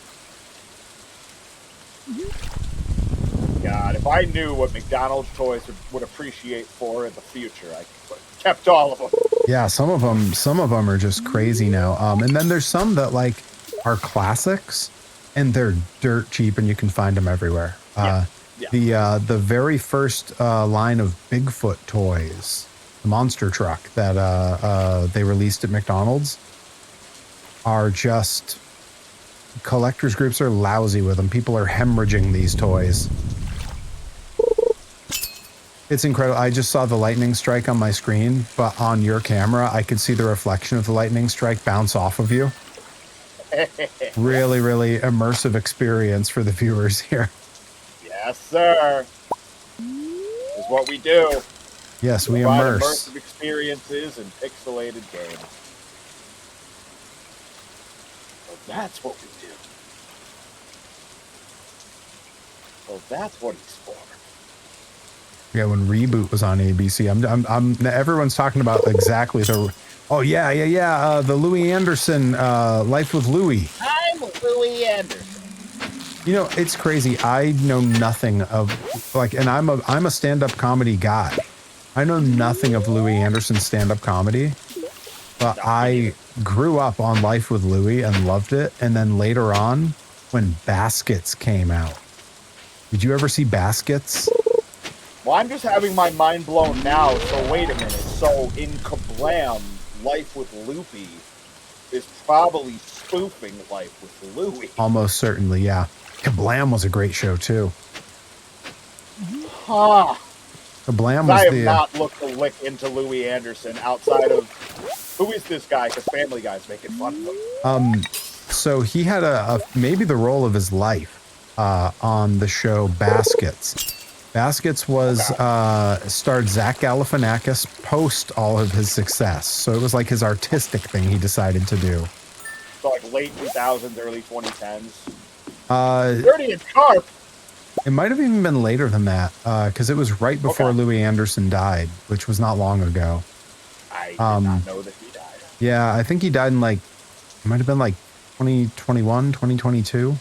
Sorry, Louis. This would have been right before the world shut down that Baskets came out. And so Zach Galifianakis plays a guy whose lifelong dream is to be a classical French clown. Hi, Smoking Homeland CA. Welcome in. We thank you for the support.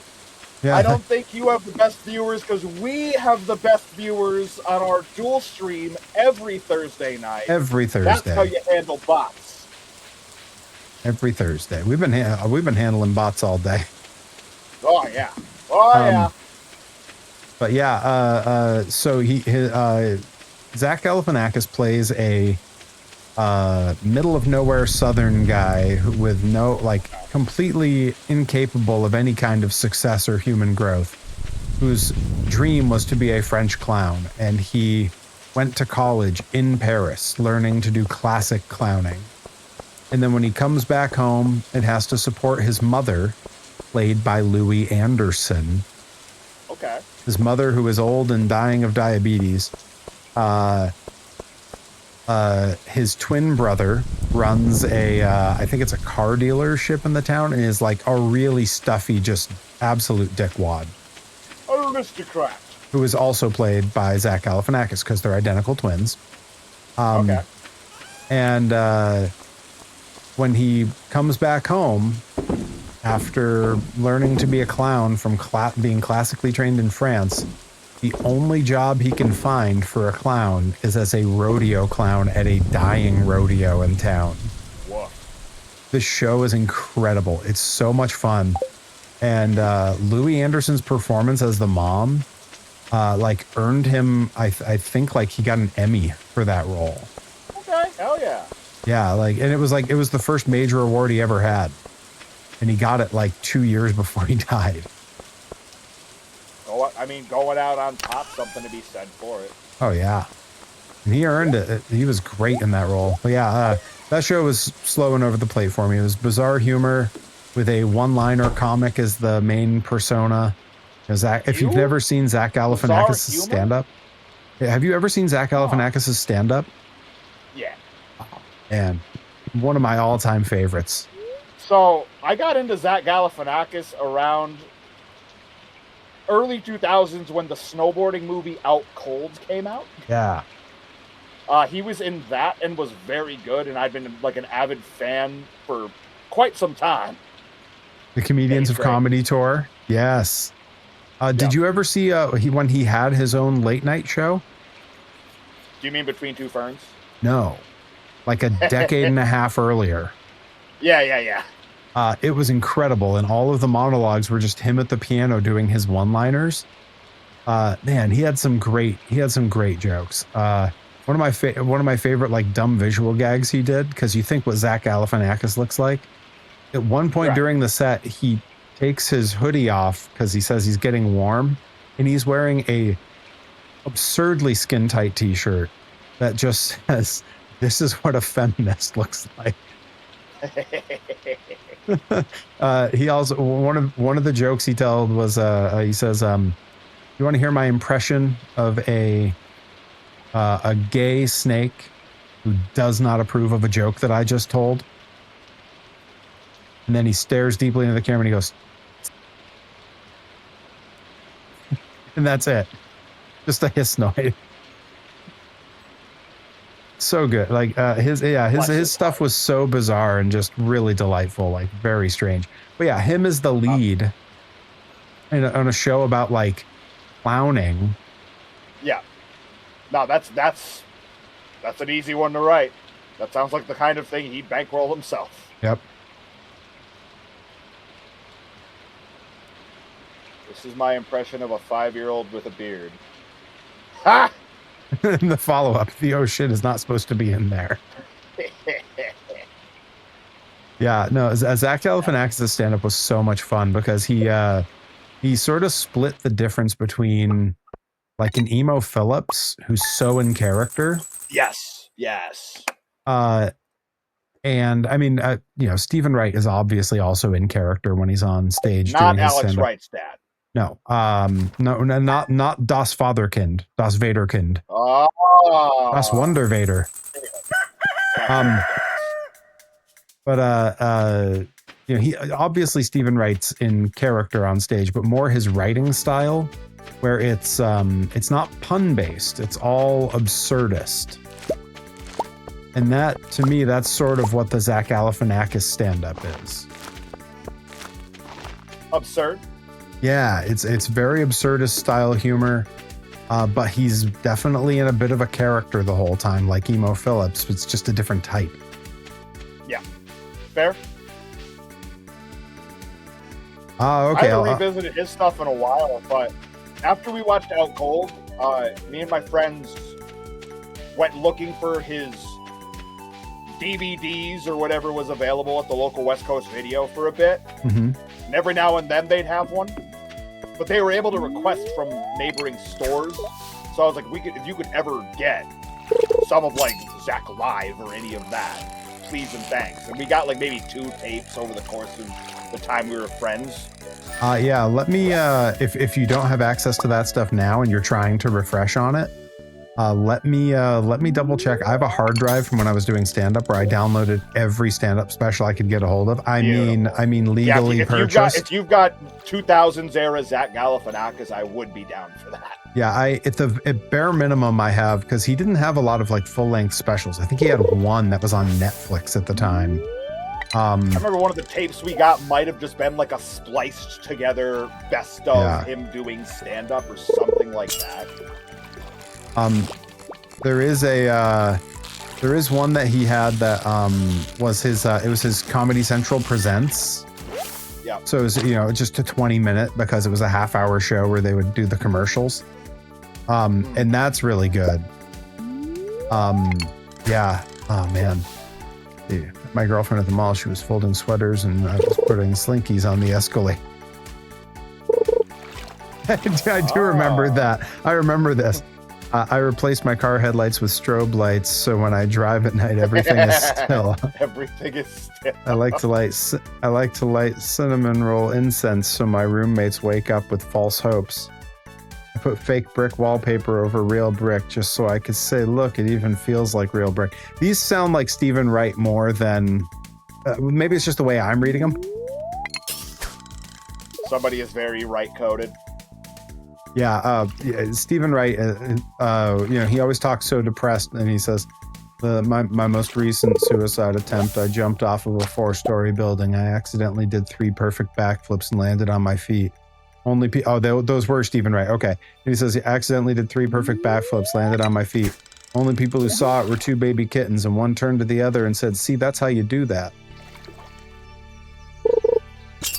Got on a Ferris wheel. I was at the fair and got on all by myself.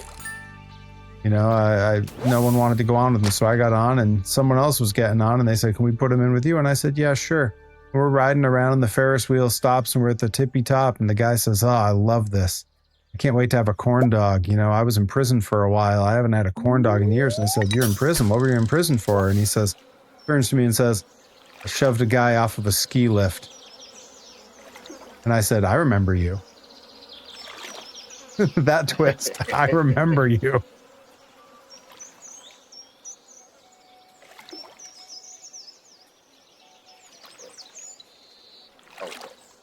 So they're taking up space in my sprinkler section.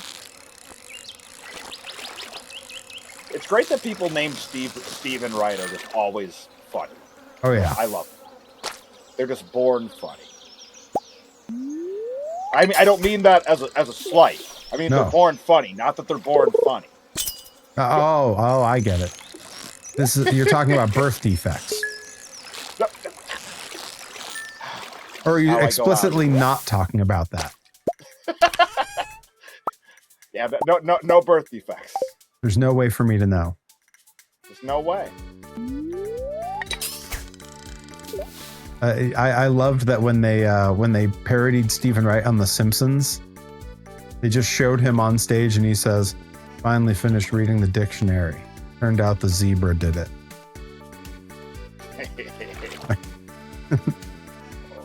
Perfect. What's another word for thesaurus?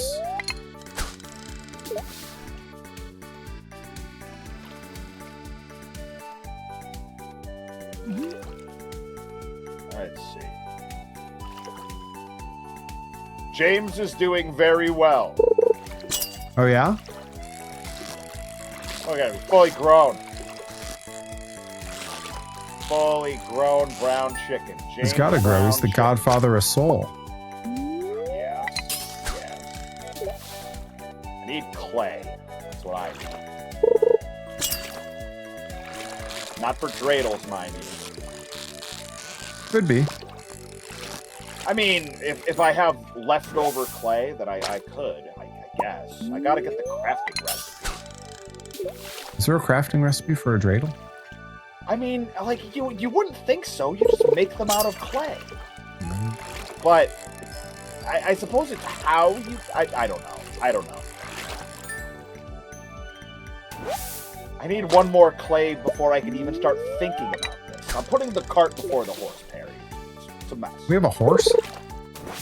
Well, eventually we'll have a horse. This is our chicken. His name is Horse? The animal shop is closed for the day, so I can't even get a second chicken. Oh, if we get a horse, you have to name it. Now, bear with me, because your first instinct is going to be to hate this, but that's because you haven't thought it through. Name him Hogan. He's Horace Hogan. Get it? It's the other one, guys. Horace Hogan. Horace Hogan. Come on. God, we're just reaching, aren't we? Horace Hogan. Now, he was proof that no amount of nepotism can make you a success. Yeah, especially the fake nepotism. You mean they weren't related? Well, I mean, those loins weren't exactly bearing good fruit, now were they? I mean, it worked pretty well for what was the fake Von Erich? The first fake Von Erich? They tried to Waldo? Cecil? Oh, there's a Waldo Von Erich. I promise you. That's not the one. There was one they tried to introduce that was like their cousin, and then they had to come out and be like, Michael? I think that was actually one of the brothers. I think that was a real one. Yeah.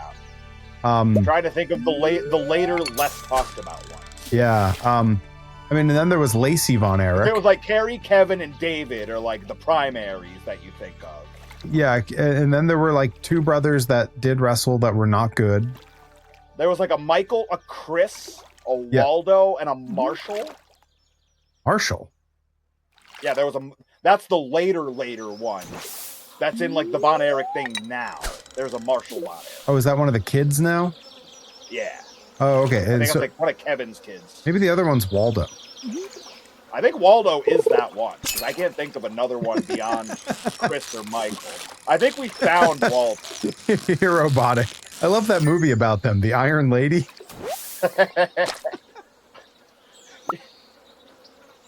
Yeah, it's that movie about them. It's called The Brothers in the Iron Mask. Oh, The Iron Lung, yes.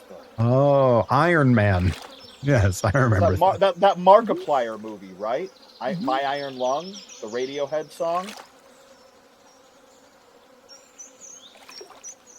All right, what the Iron Lady. Which is funny because at Rebel Spirit the other day, it's not the same thing, but Lauren St. James is now going by the Titanium Woman. So it's not far off. Man, why does no one in this industry want to make any goddamn money?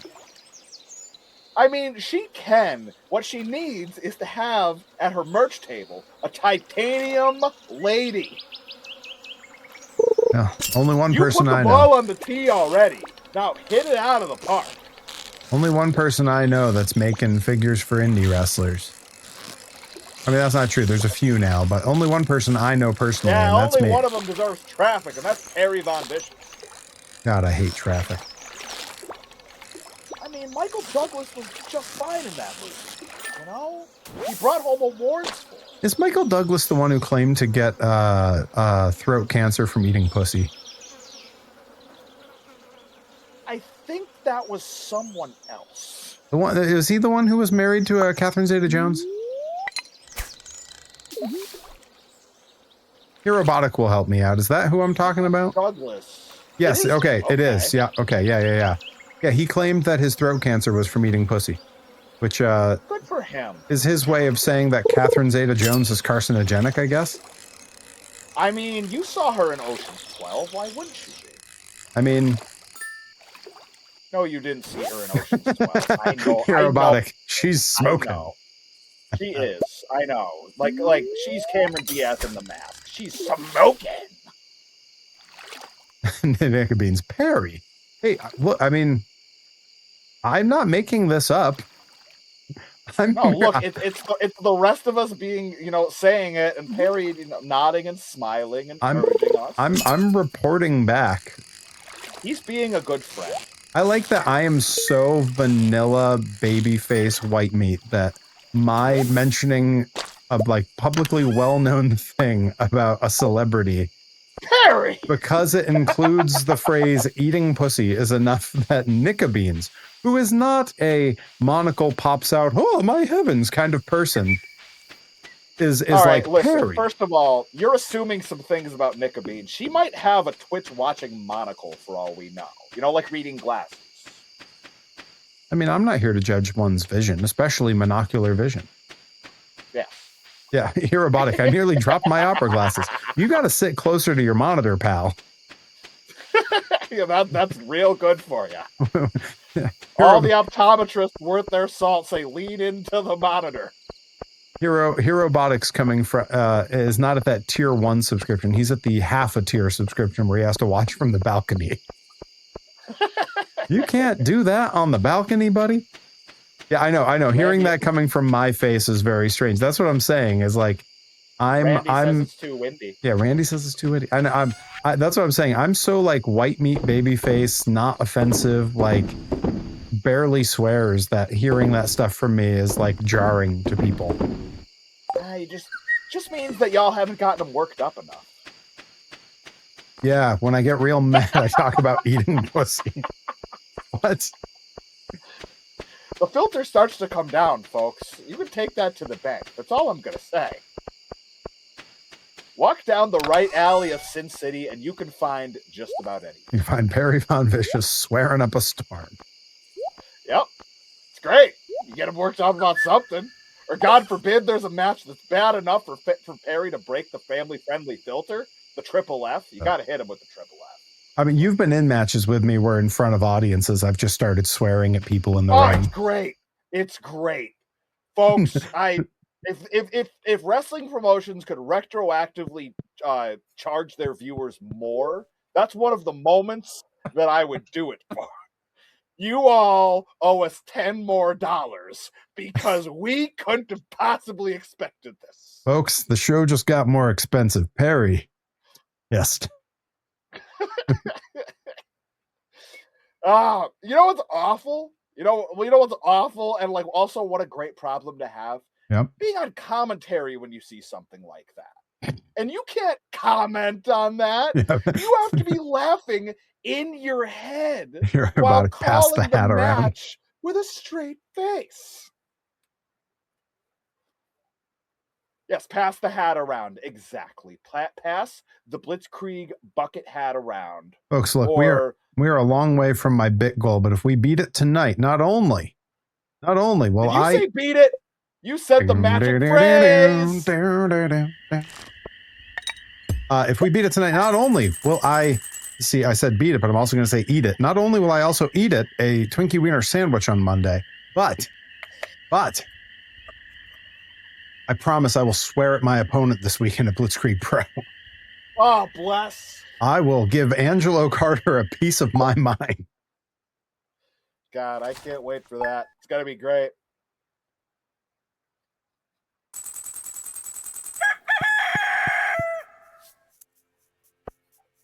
Well, good morning to you too, Rooster. Rooster Cogburn. Shouting through his rooster teeth. The mayor lost his purple shorts. Yeah, I got a message about that some time ago. I don't even know how to start looking for that. Do you want a really good punchline? Because I know where they are. Oh, God, where are they? They're with the farmer lady. They're in her bedroom. Scandal! The lady that sold us the chicken. We're buying chickens from ladies that are keeping people's pants? Exactly. Listen, I didn't say it was the most ethical place to live. You better check your lease, pal. And on that terrible rooster teeth thing, hope you have a great night as well here, Robotic. Thank you for stopping in, pal. Gotta have 2 hearts with her to get them. Okay, appreciate that, Dizzy. I gotta find something to... Here, she can have a sunflower. Sure can. That'll be good for Army. That could be good for Army.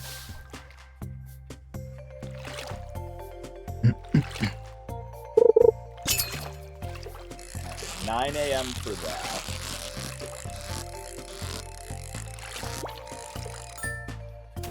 Well, I could take in the local scenery.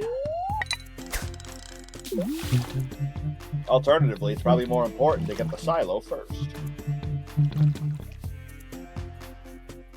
Yeah, this music has become very like second nature to me now because I listen to it so much when I'm doing like work. Folks, there's been a running theme with various games here. It's about the soundtracks that we get ingrained in Perry's head. You know, Silk Song, Psychonauts, Stardew Valley. What do they all have in common? You can probably all see them in concert with a nice orchestra.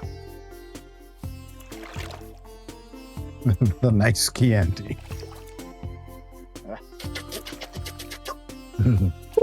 That was my best. I can only do that once. Or hey, watch out with that. I hear that gives you throat cancer. Yeah. Not just that. Plenty more where that came from. Good heavens. Walk down the right alley in Sin City and you can find just about anything. Which game is that? What? That's a video game, right? It's from the movie Sin City. Okay. Which is about a place called, you guessed it, Sin City. It's about a place called Cincinnati. Cincinnati. They don't like being called Sin City. Cincinnati Neidhart. Ha! Man. God. I was originally from the great Canada, and I relocated to Cincinnati, Ohio. Here's the song, Come Back to Texas. There's nothing wrong with Ohio, except the snow and the rain. Really like Drew Carey, and I'd love to see the Rock and Roll Hall of Fame. Okay, we got the silo. So that's going to build next to the coop. Silo LaBeouf. It's the silo where we keep our beef. Yes. Yeah. LaBeouf. It's French for the beef. Oh, yes. Where's the beef? Spanish for Pep in the bush. Pep in the bush. Pep in the bush. Pep in the bush. Okay. I need to go give the farmer woman a sunflower. Hey, did I ever tell you about how I got suspended for the first time in middle school? Were you wearing suspenders? We're talking about, I mean, that's what they're there for, to suspend. Exactly. No, because we're talking about like ferme la bouche and all these things, like the kind of things that like the first time I ever heard that phrase was my French teacher yelling it at me. I love that. I got in trouble for talking too much in French class, and in detention, they had a rule: if you got kicked out of detention, hey, Day Without Darkness, welcome in. Welcome, my friend. Perry's telling us about getting kicked out of detention. Yeah, if you got kicked out of detention, the next day you would be suspended. And so I had office detention for talking in French class. And the guy who was running detention that day was the science teacher, who like liked me and was like cool with all the kids. So he started walking around and kind of goofing off, and he was doing the whole like, what are you in for? And like doing that with everyone. And when he got to me, I said, I was talking too much in French class. And he's like riffing on what everyone did. And he goes, French class. When I was a kid, me and my friends used to just sit in the back of the room, and every once in a while we'd shout out wee wee, and we never got in trouble. How'd you get in trouble? And I said, you and your friends went wee wee in the back of your French class, and he kicked me out of suspension. I was riffing back with him. He kicked me out, and I got suspended the next day. Never forgiven him for that. And then you went wee wee all the way home? I don't remember what I did that afternoon, but I certainly didn't hang out in detention. I got kicked out. Very good, very good. Very done. Sight. What do we get? Hey! Teachers, leave them kids alone. Wheat, can I replant? No, but I can put it in the mill for a widely cultivated grain. Dizzy Hellfire says, I got suspended in elementary school. So did I, a lot. I was a little shit when I was little. Wearing suspenders, he was suspended all the time. And that was before I learned to get my language in check. Now when I talk about Michael Douglas, I get in trouble, and Nicka Beans has to reel me in. The voice of reason, everyone. That's what they call her. Yep. Ferme la bouche. Ferme la bouche. Ferme la bouche. Oui, oui. I once got a warning from a French teacher in the hallway for saying what sounded like that, but was something else that I was just imitating from Monty Python. When by the French castle, the Pepe la Bouche. Yeah. Right. Like, I didn't know what I was saying, but she thought I was saying that, and I don't speak French, and that was how I got out of punishment, is because I'm like, I don't even take French. I'm in Spanish class. Like, well, it couldn't have been intentional. We seek the like, you're right, I feel fine. We seek the Holy Grail. Oh, I don't think it'll be too keen. You see, we've already got one. I told them we already got one. Nice. Told them we already got one. Pro Wrestling Grind presents I Told Him We Already Got One. Oh, that's pretty good. Pro Wrestling Grind presents I Don't Think He'll Be Too Keen. Suspended for a week because someone else... Go away or we will taunt you a second time. Pretty good. Pretty good. I had no idea. All just sounded, ain't my thing. Reed H. Cooper got expelled 3 times, elementary, junior high, and high school. Get on my level. That's a bingo. I mean, I was suspended. Did they arrive at your house with a big cardboard check? Because I heard that's what happened.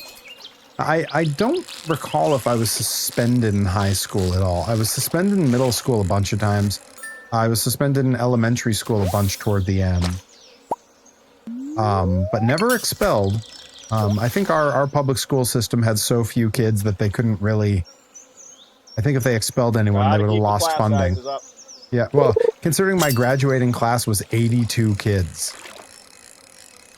Like, you split that across, we had like 7 elementary schools, like... and I'm not kidding, there was like 7 elementary schools in my town. And then, I mean, I guess it made sense because there were 2 high schools. There was the high school with 82 graduating class, and then there was the tech school that like half of the elementary school kids went to. Right. So, yeah, still averages out to like some 20-something kids a class. But like, I think they were right at that edge where like if they lost any kids, that either a school would have to shut down or they would just lose funding. Yeah. Now I think there's incorporated territory. What's crazy is the population in that town is way bigger now, but it's all dinks, double income, no kids. Yeah. And as a result, that's the life. Tell me about it. And as a result, like there's like 2 elementary schools operating in Greenfield now. And like they're hemorrhaging money. Like they can't spend it fast enough because they have all this funding but no students. So like my high school got renovated right before the world shut down. And I was trying to, while we were stuck at home while the world was shut down, I was trying to explain something about my high school to my wife who had never seen that school. So I quickly Googled it. I was like, oh, let me just pull up a picture. There's going to be pictures everywhere. Sure. And I was like, why is it showing me the wrong school? I typed in the town and the state. What the hell? And then I went to Google Maps and looked at the like Google Earth view, and I was like, what did they do to my school? It was unrecognizable. Like a crystal palace from an asbestos cube that I used to be in. That's a great parallel. Dizzy Hellfire says, my elementary school was French immersion, but they also hated anyone but neurotypicals. I mean, that was, you know, we're similar. We're similar in age. Yeah, that's how it was. That was kind of every school at some point in time. These dang kids are making our jobs harder. Why can't y'all just think the same? Okay, so hang on. I'm looking at the chat. Dizzy Hellfire got auto-modded, and I'm going to let it through because they're wrong. It says, held a message for reason. I've never seen them give a reason before. The reason is misogyny. And the highlighted phrase is that Dizzy used the term crazy lady. You know, when I think of some of the stuff that gets by in these chats, and then I see some of the stuff they're willing to mod out, I don't understand how any of it happens. Can't be talking about crazy ladies. But let anything else go. I don't like the term lady, I think. I have to say woman. Or something else. Lay, lady, lay. Lay, lady, lay. Lay, lady, lay. Good point. All right, we donated wood. Yeah, am I supposed to be throwing wood into that thing? I don't know what I'm supposed to... You're doing fine, Perry. Don't you worry about a thing. Okay, good. I'm just stowing stuff away in my trunk. Do we need moss? Stow any fish that you've got, as long as you keep like one of each type, if you can, when you can think of it. Because I'm making another pass to the old community center now. But I'll check yours before I go. I was going to say, I think I only have 2 fish stowed away in here. Okay. And I think you took a bunch of the others before, right? Okay. I'll give it a look-see. A lookerino. A looky-loo. Yep. Don't wanna be a monkey wench. Oh, good. Beat me to it. One more indecent accident. JT is telling you just to fish and look pretty. That's what I do. You know, that was once a wrestling name when I wrestled under a hood. It was El Guapo Pescado, the pretty fish. It's good. It's good. That's real like thing. That's like one of Kevin's shows. Oh, that sounds right. I never worked for a Kevin show. Get ready to live. Ugh. You want to see paid audiences?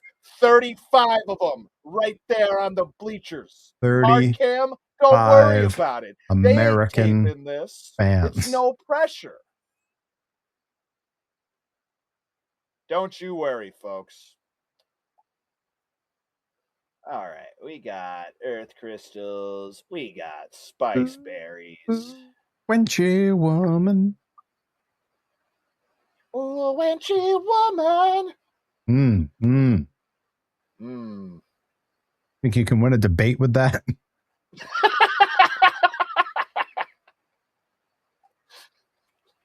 He hates me, yet he caught me. Man is good. He was horny, so he dropped him. Man is evil. Man is evil.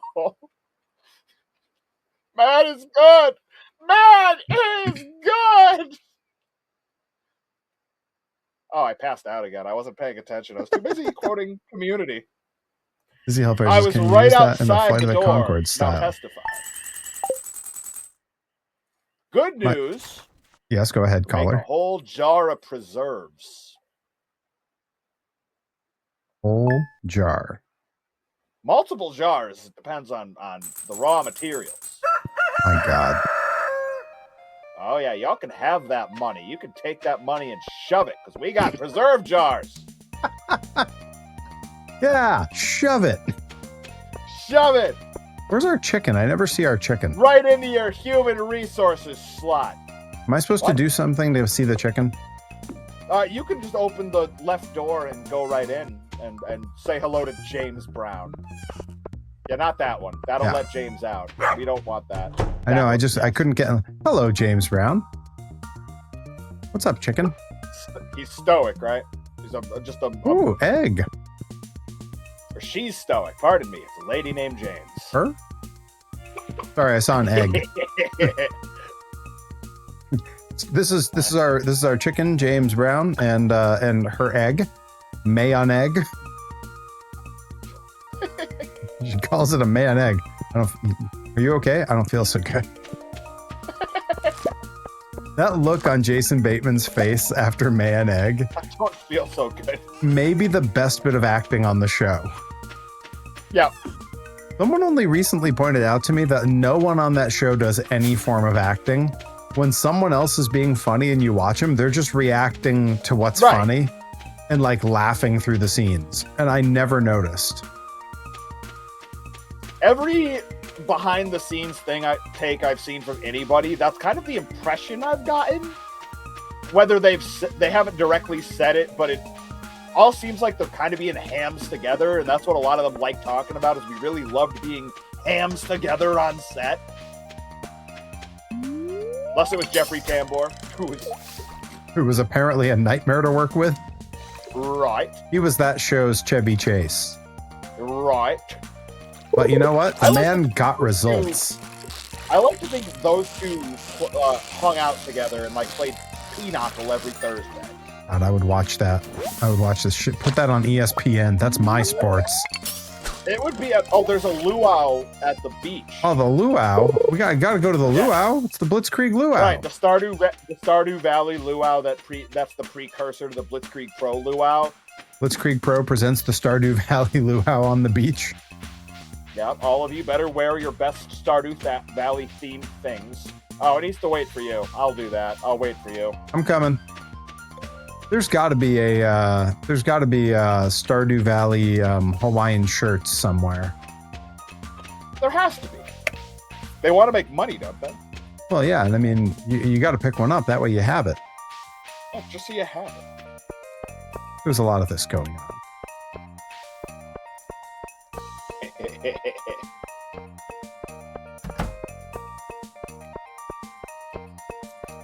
Dizzy Hellfire, gonna need you to drop that in the Discord at your earliest convenience, please and thank you. Yeah, we're gonna need the link for that.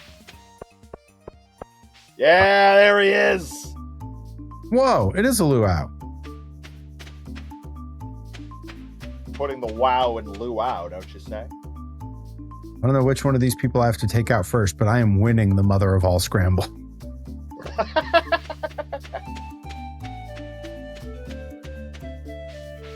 Oh, I remember. There's a potluck thing. Oh, I'm gonna put my fish in there. I can put a gold hot pepper in there, and I think I will. I added a bullhead. Oh, and it was a gold one too? That's sick. I didn't know what it was. I just put it in there. Well, Harry, you did great. Thanks. Put food in the soup, Dizzy. That's a t-shirt. Put food in the soup. There he is. One year, Sam put a pound of anchovies in the potluck soup. A whole pound. Because he's my butler. Aw, this Abigail chick is all brooding. It's tiring to socialize with everyone. I'd rather watch the sea. I'd rather watch the sea. I assume that's her voice. It's tiring to... It's tiring to socialize. I'd rather watch the sea. Ah, yes. Socializing can be exhausting. I'd rather be fishing now. Thanks, pal. Thanks, pal. I've done the Mayor Lewis's shorts before in a past file. It was worth it. Look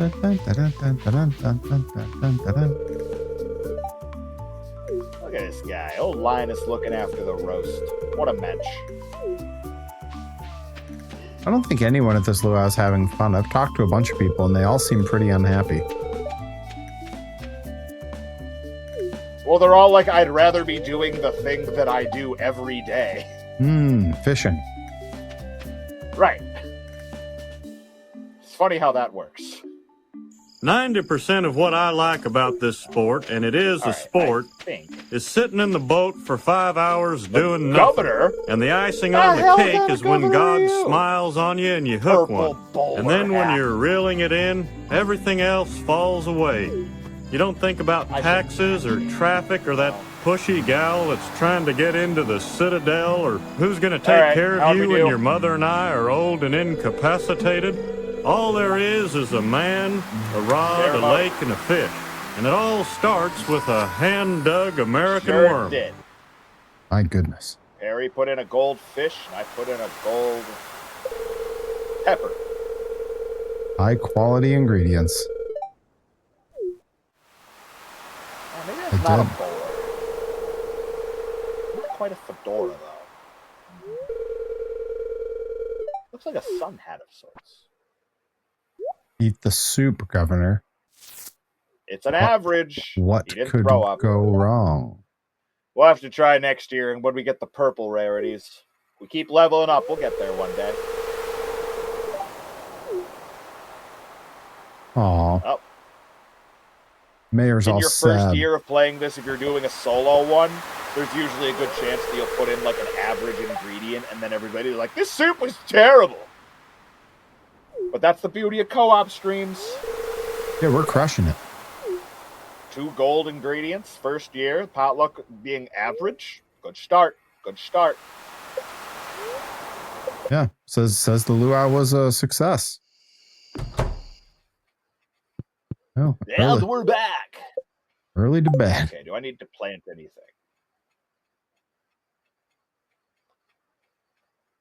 All right, and the preserves jar is still going.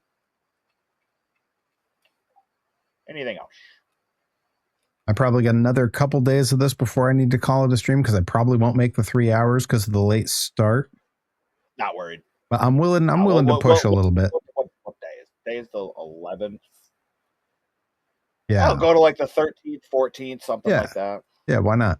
Okay. Cool. Yeah, I'm just old. It's fine. I'm hurt and I'm old and I'm fucking tired. And I work with fucking children. Just store this stuff. Wait, is the silo done? No, she takes the day off. Wait, we have a lot of money saved up. Oh yeah, it's a perfect amount. Money can be exchanged for goods and services. I gotta see about upgrade costs, and also, how much wood do we have? Not a lot. Okay, we got money. We need raw materials for future upgrades. Okay.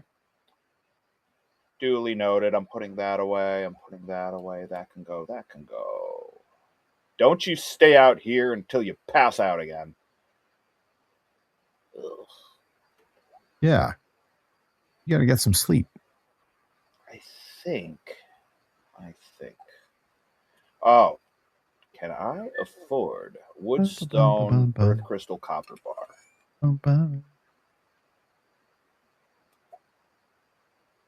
Wood, stone. I think I have earth crystal. How short am I? Too short, but not short enough. Yes. Okay, we put this here. Come on, it's a race against time. I can't. Okay, there. Yes, now bed. I started making mayonnaise.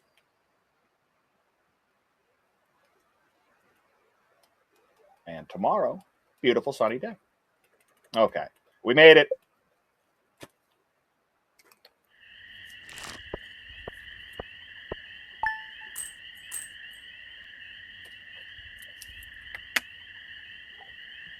I think only good can happen if you put the shorts in there. Early on, it gave me a funny reaction. Like, I want to say I tried it like year 2. It locked me out of the quest. I was upset about that. Now what are we building? What's that? What's our builder doing? Silo. Oh, right, Silo the Buff. Yeah, so we can store hay. You know what? I don't want to give that guy airtime. Instead, it'll be Silolo. Famous old school I can get little. to sleep. Oh, see, I was going with a Sky Lolo reference. I was just saying that we store Colin hay. That's all. Oh, that's good. That's good. Day I like after that. day. Yeah, day after day, it appears.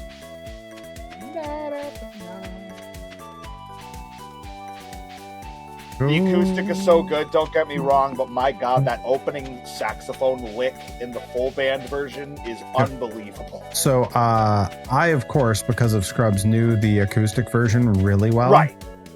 I only heard the real version for the first time, like when you added it to a playlist for one of the shows. Yes. And I was just, my mind was blown. I was like, is this really what this song is? Yeah. I'd never heard the real version. I only knew the Scrubs version. Whoa. Yeah, it bangs any version of it you've ever heard. I didn't know they regenerated. Or I didn't know that you could do that. I love that. You can steal more shorts? How many shorts do you need? You can just keep stealing the shorts. There's got to be an end game to that or something. Whether he catches you or whether he installs security cameras in his house. Or he just becomes a nudist. Ah yes, I'm never nude. Just starts wearing cutoffs. There are dozens of us. Dozens! Dozens! Love that. Now, when we get Marnie to a level 2, we'll have to see about that.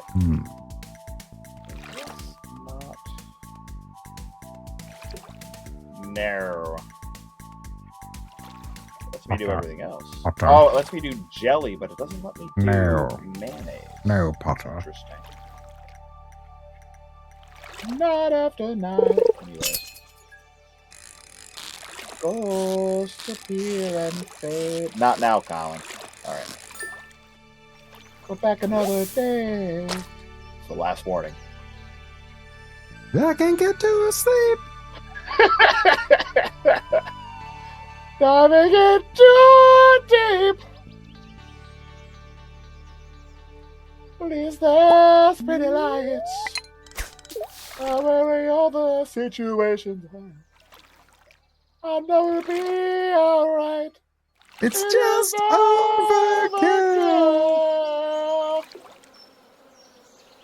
God. I hope there's a statue of him up in Australia somewhere. Everywhere. Every church. Like out in front of every city hall. Every church. Just right up by the front. Holding a guitar. And the gift that keeps on giving is every now and then people walk by and they ask themselves, is this overkill? Mm-hmm. Every time they see him, they just remember, oh, you know, I do come from a land down under. Yeah.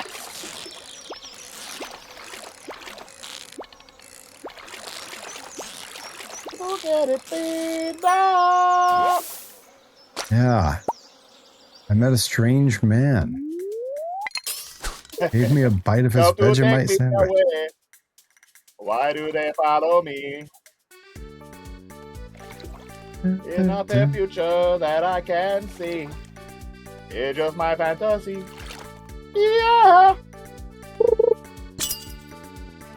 So good. My high school wrestling coach had a brother that owned the local wrestling club for like off-season practice. Now he got a bit more zany with the various things that he would pick for warm-up things and stuff. They were usually like compilations. Okay. And that was where I first heard Who Can It Be Now by Men at Work, which was the first Men at Work song that I ever heard. Wow. Which is weird. It shouldn't be that way. It should be Down Under or probably Overkill. Down Under, honestly. Yeah, Down Under was the first one for me, and then Overkill because of Scrubs. And I didn't even know that was Men at Work. Who Can It Be Now was my first. So in honor of that, yeah.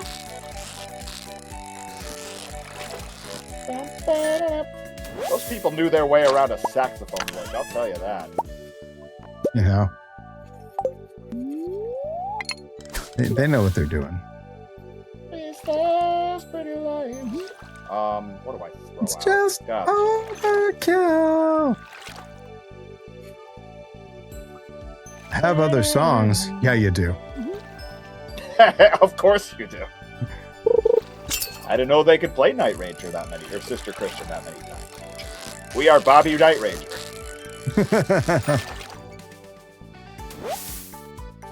Taylor Darker says, I feel like I'm in middle school again with Men at Work. Yeah, so I was in Australian middle school. They call it something else over there, probably with the word. Never mind. Dingo College. Yeah, they call it Dingo College. I was going to go immediately for the Australians love to drop the C-bomb. So I was going to say that they call middle school like cunt school. And I was like, I don't know. But the secret is you don't pronounce it with a U, you pronounce it with 2 O's. Yeah. Yeah. It's like hearing a New Zealander pronounce the word what. They don't pronounce it. And it was not just overkill, Colin Hay. If that's what you were thinking. Yeah, New Zealanders, they don't pronounce the word what with a U or with a WHA. It's an O. It's WOT. It's what. What. It's fantastic, honestly. When Jermaine from Flight of the Conchords accidentally gets thrown into prison, and Britt and their friend Dave go looking for him, and they go into the police station on the show, and they're like, trying to find our friend. We think he may be dead. And they're like, maybe did what? No, he may be dead. Well, yeah, maybe he did, maybe he didn't. But what is it that he maybe did? No. Have you seen our friend in here? And then the woman who's running the place goes, oh, is he the guy who's all like, whoa, whoa, whoa, whoa? And they're like, yeah, that's him. That's the Hellfire. Do not mistake New Zealand for Australia. Big trouble if you do. Yeah, New Zealand is Australia if Australia didn't have racism or horrible animals trying to kill you at every turn. There's a couple others where local pride comes into the way like that. Don't say Nevada, say Nevada. Yep. Don't say Oregon, say Oregon. Oregon. Yep. A lot of people will say the Oregon Trail. Ah, yes, I believe. I've heard of this. Tons Yes. of boots, I've heard of it. Yes, Pacific Northwest juggling. I've heard of this. Yes. Get out of here. To the garbage. Alright, now are these boots better than mine? One defense, one immunity. Those boots are made for walking. Christopher Walken. Boom, boom, boom, boom. God. What a masterclass of an actor. What was the music video that's just Suicide him? Kings? No, what's the music video where he's just dancing in the hotel lobby? Weapon of it's Weapon of Choice by oh god. That's gonna drive me nuts. Someone in the chat will tell me. Weapon of Choice by crap. Chat's got me. Chat's in the bathroom. Mama! Right. Mama! Alright. Solar Essence. Fatboy Slim. Ah! It's an incredible music video that's just Christopher Walken in a suit dancing in a hotel lobby, the whole video. And like eventually he's flying around on wires and shit. And it has nothing to do with the song in any way. I think I know one Fatboy Slim song. I think it's that one hit, what, Rockefeller Skunk? Yeah. That was out now. Yeah, and I think you would know Weapon of Choice if you heard it because it was also a really big hit. I don't deny it. Mostly because of the music video. I mean, Christopher Walken, he does no wrong. Hey, I mean, if I could have a music video that was just Christopher Walken dancing, I'd do it. How do we get him to be the Pro Wrestling Grind general manager? Pro Wrestling Grind presents Fatboy Slim's Weapon of Choice. I say Pro Wrestling Grind presents Suicide Kings. It's a great Christopher Walken film. I'd also go with Seven Psychopaths. He just jumped to a cut scene of the homeless guy going through someone's trash, and he's getting caught by the angry old guy in the wheelchair. Yeah, you walked into the city. Yeah. Poor guy. Old Linus. Yeah, Reed H. Cooper says, yeah, he can, for him to be the GM, just wait for him to be on Cameo. It's true. It's actually true. All right, so if we hit up CPA on Cameo, we can get him to be the Grind general manager. CPA on Cameo? He just started a Cameo. Coming soon, folks, the Perry Von Vicious Cameo. I don't think I could make that work. That is not, folks, this is not a binding announcement, mind you. The issue to me is like the whole concept with cameos, you basically just agree to say whatever they want you to say. And I have like hard lines and I would need context about things. I'm sure you'll be fine. No one would buy any of my cameos anyway, so what's the matter? No, listen, all of the monster truck drivers that you know that love you would be like, could we get a good luck, Perry? And you'd be like, good luck, Perry. Good luck, Perry. God, another sword. Thank you, Peter. Go ahead, try it on. Nice. I didn't know the homeless guy was one of those sovereign citizens. I don't believe in private property. Yes. Yes, we like this. Every citizen the CEO.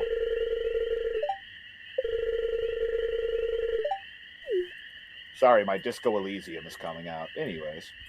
All right. We're in the mine. It's almost midnight. How many? I'm still out here because he's going through people's trash and getting in trouble, and I have to watch this whole thing. I don't like this storyline. Mean. He has a redemption arc. You get to be his best friend, help the guy out. From squalor to luxury.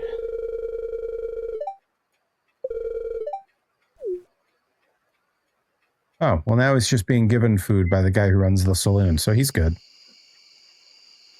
Oh god, I have to get home right away. That's cutscene really... 12:30 a.m. Do you know where your Perry Von Vicious is? He's sprinting back to the property. I assume he's doing figure eights on the local dirt track. He'll make it back. A cutscene got him stuck just for no reason. He was cut off at the pass by a cutscene. Thank you and good night. Encrypted says Midnight Stardew. Yes! The stream is going late. It's true. Yes. I agreed to make it to like the 13th, and this is... Friday. Time is a man-made construct. Is it? I don't know if that's true. No. Time doesn't govern you, you govern time. I don't know who would let me govern anything. Ingovernable Perry Von Vicious. That's what they call me. Mm-hmm. Just now. It's on a plaque outside the Von Vicious estate. That construction lady is still working. And I passed out again. I passed out. Yeah, I passed out too. No. We did it. It wouldn't have mattered if I'd gone to bed and I couldn't have slept anyway. That lady was still hammering on our new property. I mean, I can either get one more ore per vein, or I can get the chance for gems to appear in pairs. But I don't run into gems all that often, so I think I want ores. Or what? Or this perk. I made us a bunch of money.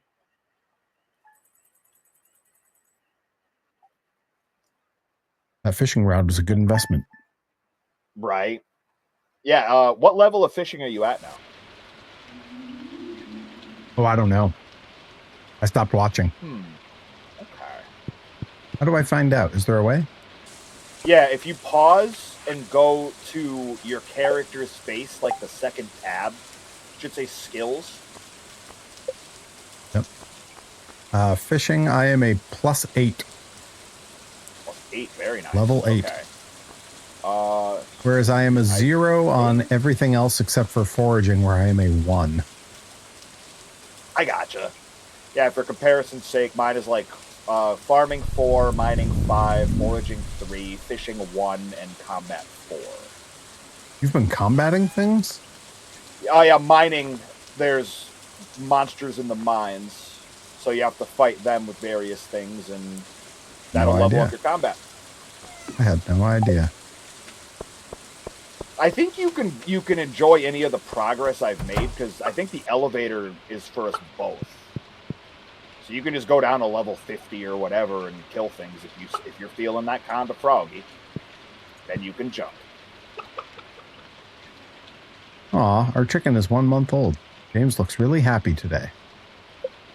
He feels good. Da-na-na-na-na-na-na. Yeah!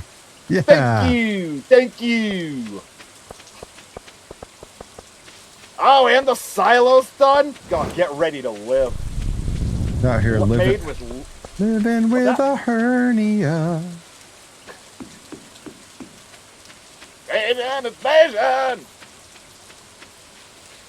It's like Weird Al's least successful album. It's the one where his big hit was like a 20-year-old James Brown song that he did a parody of, and it was "Living with a Hernia" instead of "Living in America," and it's not even James Brown's biggest hit. And like, no wonder. And also, they named the album Polka Party, and it looked like it was polka. So like it was, yeah, just super not popular. That honestly was a record I never listened to because I had that exact thought.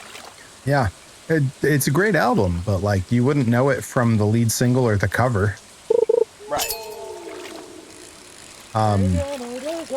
I do like that his parody of Living with America, the last line is he just goes, "Ow, I feel bad," and then you hear him fall over.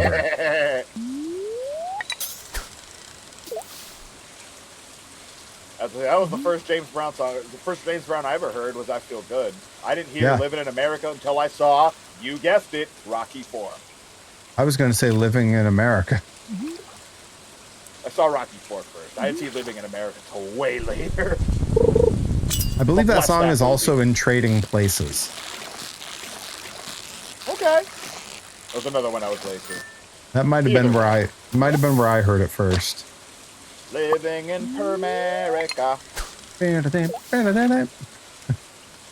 Great horn lines in his songs. Yes. And we have iron. We don't need... Look at the size of those melons. My God. Peter, I'm holding melons. Dizzy Hellfire says, I saw Rocky Horror when I was 12 or 13. I should note, Johnny Torres did not say Rocky Horror. He said Rocky IV. Yeah. But Rocky Horror, I think I was around 14, 15, somewhere around there. I was 17. A group of us from the music department went to see it at the local movie theater.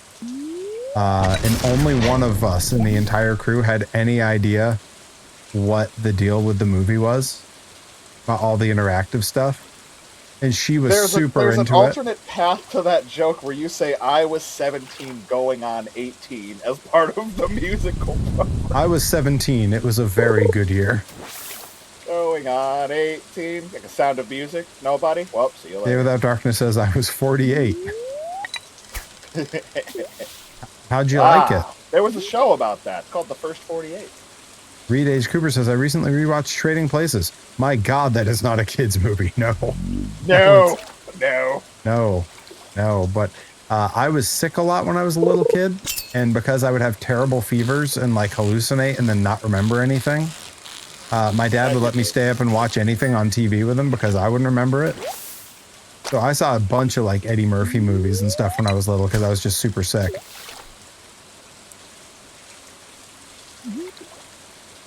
Good. That's the way through. That's the loophole. Note to all the kids watching at home, if you're going to be trying to figure out a loophole to get yourself to watch some Eddie Murphy movies, the classic Eddie Murphy, then that's one way.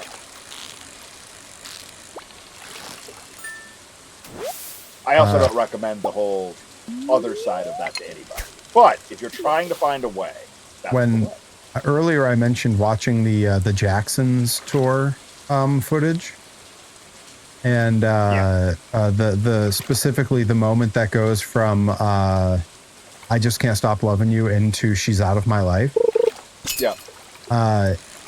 And when that was happening, all I could think of in the opening and in the closing of She's Out of My Life was the Eddie Murphy bit from his big hit album where he's talking about Michael Jackson on stage and he says, Michael Jackson, the women just fall for him because he's so sensitive. And then he does his impression of Michael doing the breakdown at the end of She's Out of My Life, where he cries on stage. And that's exactly what the footage was. And I was like, oh, Eddie didn't write a great bit. He just word for word did the real thing and nailed it. That impression of Michael Jackson is so good. It's, on the last ride to Limitless, Paul and I were talking about, our favorite impressionists of all time. Eddie Murphy came up constantly. And I mean, that's not an impression, in a comedic way. That's just him doing a really good rendition of something. Yeah, he was great at it.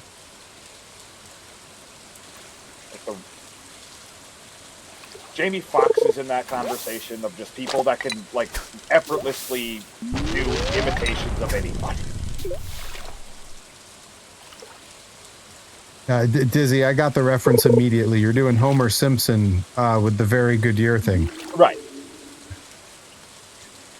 Lisa, it's your birthday. Oh yeah. When they had MJ on The Simpsons, and they could only afford him for talking. They couldn't afford him to sing. And that substitute guy was a belter. Congratulations. He was a belter. Sounded nothing like Michael Jackson, but he was a belter. Yep. He in terms of being called to step into shoes that are 5 sizes, 10 sizes too big. Kudos. From that whole early chunk of The Simpsons, I mean, really what's essentially like the first 10, 12 seasons, do you have a favorite song in there somewhere? There's a bunch that come to mind, because I mean, I think the first I ever heard that The Simpsons had musical chops was Baby on Board. That was the first one I thought of. Hell yeah.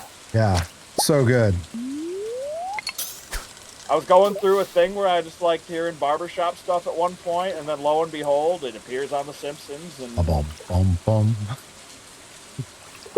Thanks, and I hope we pass the audition. I don't get it. I can't remember the last time we were all in the same place. Last year on that stupid Dame Edna special.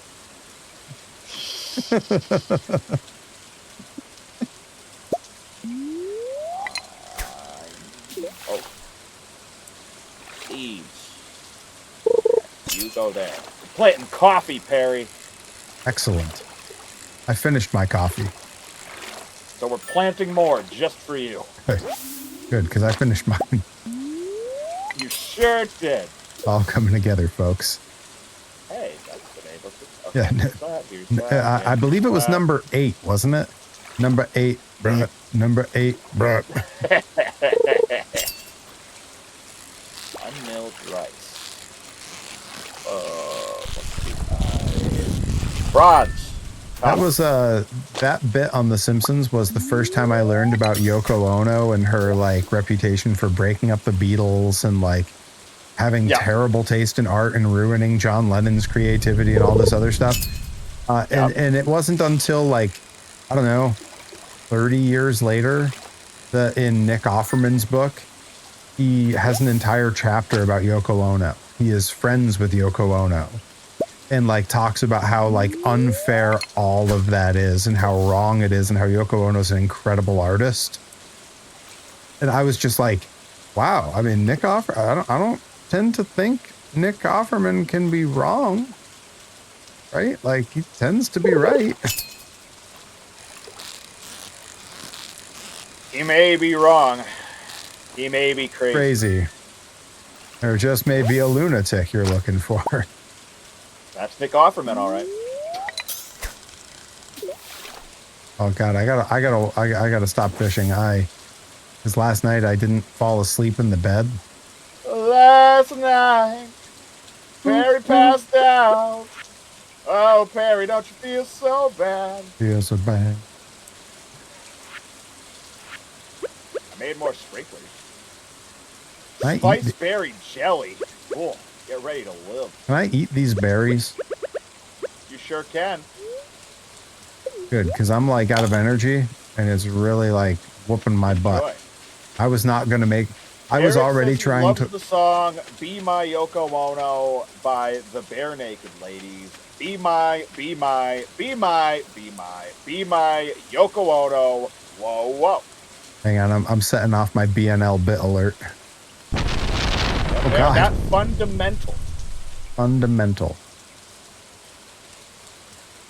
Well, he also listens to the Bare Naked Ladies. Go get their dumbasses to help you. Whoa! Back it up. Okay, Jeff, you are clearly in a bad space today, but Pierce is our friend, and the Bare Naked Ladies are triple platinum. Are you? Why does everyone leap to defend that band so aggressively? And how much stuff do we have to go through this year before my friendship stops being questioned? Well, maybe friendship is about going through a lot of stuff, Jeff. And maybe BNL has 2 Billboard awards to your 0. Oh, okay. They're BNL now. We need a shorthand for the Bare Naked Ladies. That's how fundamental they are. Yeah. You know what Pierce probably needs more than anything? Some space. Maybe I do too. You know what? Maybe we all need some space to pull the knife out of the back of the most celebrated Canadian alt-rock band of the mid-90s, you selfish, jaded ass. This is a fight. That's my best Yoko Ono. When Yoko sings,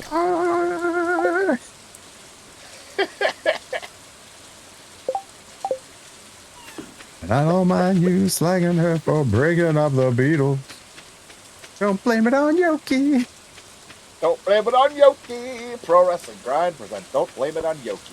If I was John and you were Yoko, I would gladly give up musical genius.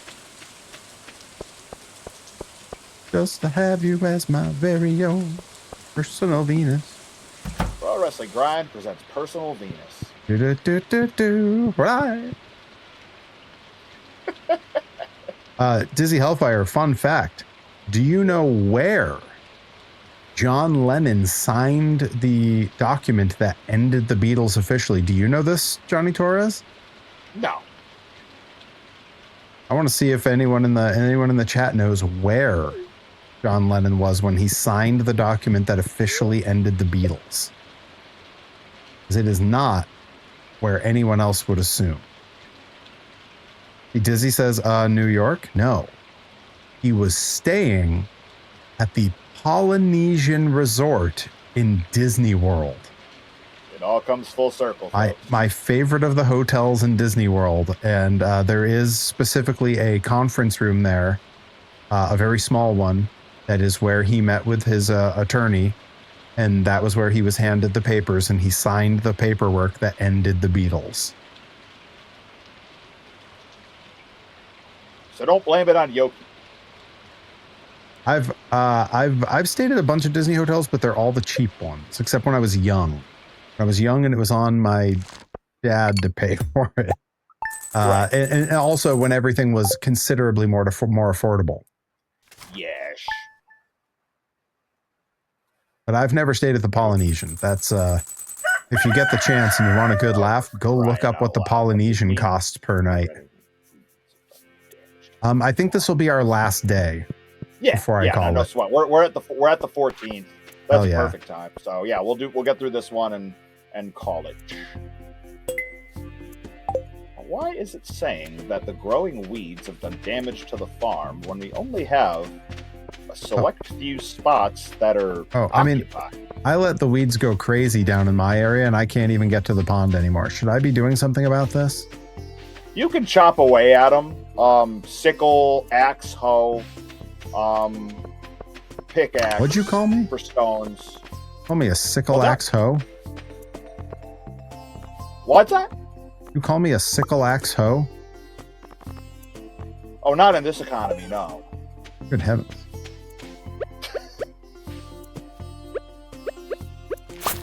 Yeah. Jill and Paul are taking the girls to Disney World in August for 2 weeks. 2 weeks! Hey! 2 weeks!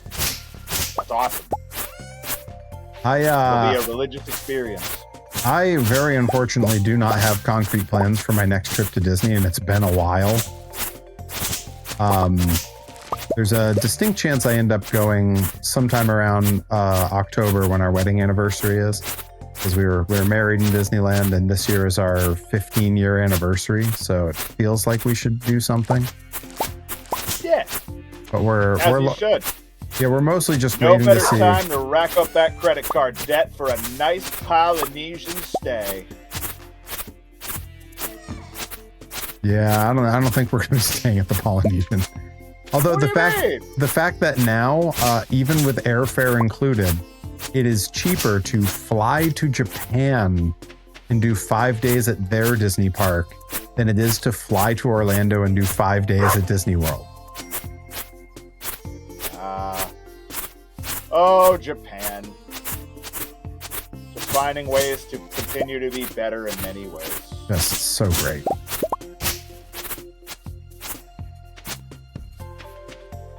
The number one place that nobody wants to leave once they're there. Amira says, what about the Contemporary? The Contemporary is also really expensive now. The Contemporary is where I stayed when I was a kid, because at the time that was still an affordable family hotel. Now it's incredibly expensive. I stay at the budget hotels. I stay at like the all-star suites, like, because honestly, like I think I've talked about this on stream, but when I'm there, like I'm there to do park stuff. Like I barely touch the hotels unless I schedule like a resort hopping day to go check out all the resort stuff. So like to me, the hotel is just a place to, a place to sleep. Lay your head. Yeah, like really. All right, let's see. Yeah, I had a wonder. I stayed at the Coronado Springs maybe 12 to 15 years ago in that ballpark. Mm-hmm. Had a really nice time, partially because the shuttle that gets you around any park you want, that alone, like you save on parking and you save on a car, and the Disney Express was still a thing at that time, which I understand it isn't anymore. Yeah, the Magical Express was amazing. That's it. Yeah. They do have a similar thing now that's like very affordable to go there, but like, honestly, like it's not the bus like it used to be with the cool video. It's like it looks like a prison van. Like it looks like, so it's like an actual like airport shuttle equivalent type thing. It looks like that, but it's run by the company that used to run the Magical Express. Day Without Darkness says the last time I was at Disney was 87. The first time I was ever at Disney was, I think, 97. Hell yeah. Let me think. Probably right around that for me now that I think about it. Give or take a couple years, but it was 5th grade, I can tell you that. What was I just going to drop off here? That one? I know Joey Nails is planning a Disney trip and is like, seems very serious about taking me with him. And I'm like, that's great. And I would totally do that. I have a very hard time deciding that I would go to Disney without my wife. Right. Like I've done it in the past, but that was when we lived in a state. Phrasing. Did you see that? The game just said a chub frenzy has begun in the mountains. Did you guys do phrasing or? Anyways, you were saying, sorry. Who can remember? I'm sneaking away to my little trunk here to see if I have any food because I'm out of energy. I've been chopping wood all day, and it's only 1 p.m. You're doing great. Well, just unlocking all this stuff. It's wonderful. Bundles upon bundles upon bundles. What can I eat? Ooh, there's grapes. I can eat grapes.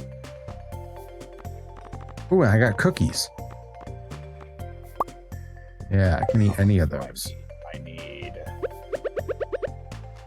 And then we get the bus when we get enough gold. I'll just do this first one for now, I think. Let's see, checking in on the chat. Pretty sure the first time I was there was 88 or 89. Oh, that's awesome. Acorn, maple seed, and pine cone make a field snack. Yeah, once we get kitchens. Although I think you can use other people's kitchens as well. I gotta see about how much that costs while I'm thinking about it. Just wander into people's houses, use their kitchens. Video games are interesting. I get it. You can make that snack without the kitchen. Oh, so it's just a general craft? What do you know? Yep, there it is. Field snack. Acorn, maple seed, pine cone. Cookout kit. Use this to create a camping cook fire. Wait. So then... is... Aha! Provides a moderate amount of light. Which we cook on that, probably. Wood and fiber. Well, first, I gotta see how much our upgrades actually cost. Let's say upgrade house. 10,450 piece of wood. Okay. And then if I wanted to do a farm building...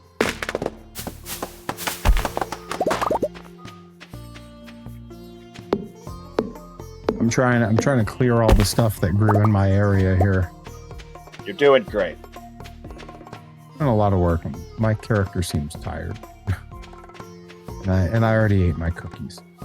And I hate everything. Ron, I brought some bacon in my purse for you. I found it and ate it already. Now I hate everything.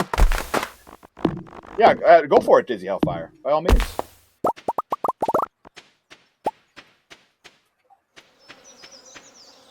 Well, got a copper axe. Things are about to happen to me now. Copper axe? I barely know her. Copper axe? She's jealous of that. He's jealous of that. I got it. Yeah, you did. Man's a professional. You know, professionals get chocolate cake in their storage chest. Ooh, fancy. Yeah. Well, that's good, because I'm going to be out of energy soon. Like, I'm basically there now. Look at a pixelated chocolate cake. It's a lot of energy. Don't spend it all in one place. What's this? Oh, I got a bait and bobber. There's Busy. Skill book. All right. I got you. It'll be accepted the moment we get off of here. Let's see. I need to store. Oh, there is a cake. Pepper, rainbow trout, sturgeon. Yes. I am the bullhead. I am the walrus. Cuckoo Cachoo. I am the bullhead. Kid Rock sucks, except that one record. Oh God, the temptation. Ah, the temptation. Sorry, old friend. I do not want to succumb to the temptations. My girl, my girl, my girl. My girl.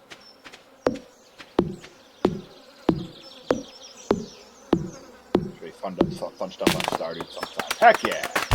Ooh, butterflies. It has been a long time since I got deep into a Stardew file. Nice to know what has changed and such.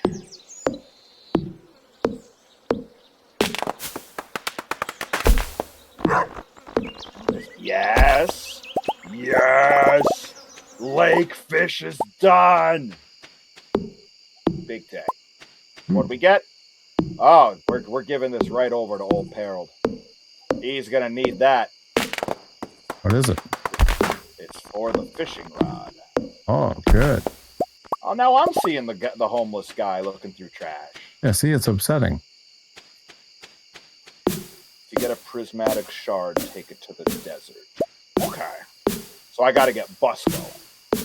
Which is cool. Bus is on its way. I had a prismatic shard earlier today. But we got Perry on profiteer duty, making us the money. Once we get to, it's like 50,000 gold in total, we can get the bus going again. Oh, stop booing. There's nothing wrong with it. Oh, there new are follower. dozens of us. Dozens! You go around the corner and scare off those raccoons. White Junimo, welcome. New follower. Set off my there are dozens of us alert. I'm just 3 followers away from my current follow goal. Tell your friends, folks. Love that. Welcome aboard. Welcome, my friends. No, it's a shame for food to go to waste. You're all right, Linus. In a museum. Don't you even worry.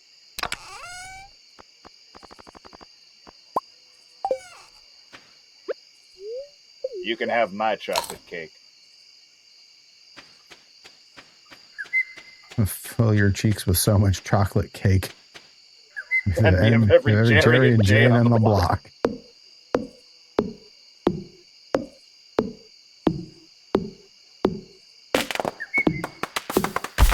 Reefers. We doing reefers. Yeah, can't you smell it? No, Sam, I can't. You gonna smell blind, son. Gonna smell blind. Louie. It'll pass. I've got a basket of zucchini fritters for you. Just make sure you dip them in the spicy marinara. Mm-hmm. Yep, that's what he told him before. Seems like good advice. Said, you got any zucchini fritters? He said, no! No, Ron, the zucchini fritters. You got any chocolate cake? But wait a minute. I'll go check.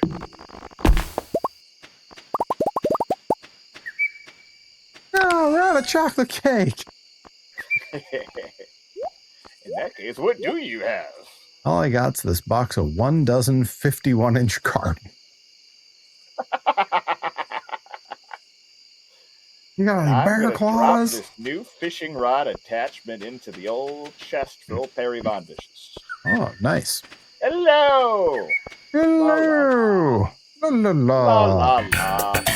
Yeah, so this dressed spinner that's just been added to your box, you can attach that to your fishing rod, and I think it boosts the rarity of the fish that you can catch. Okay. Yeah, that's a note for future Perry, for next Thursday Perry. Okay. Any other? I'm gonna probably pass out while trying to store things again. That's my curse.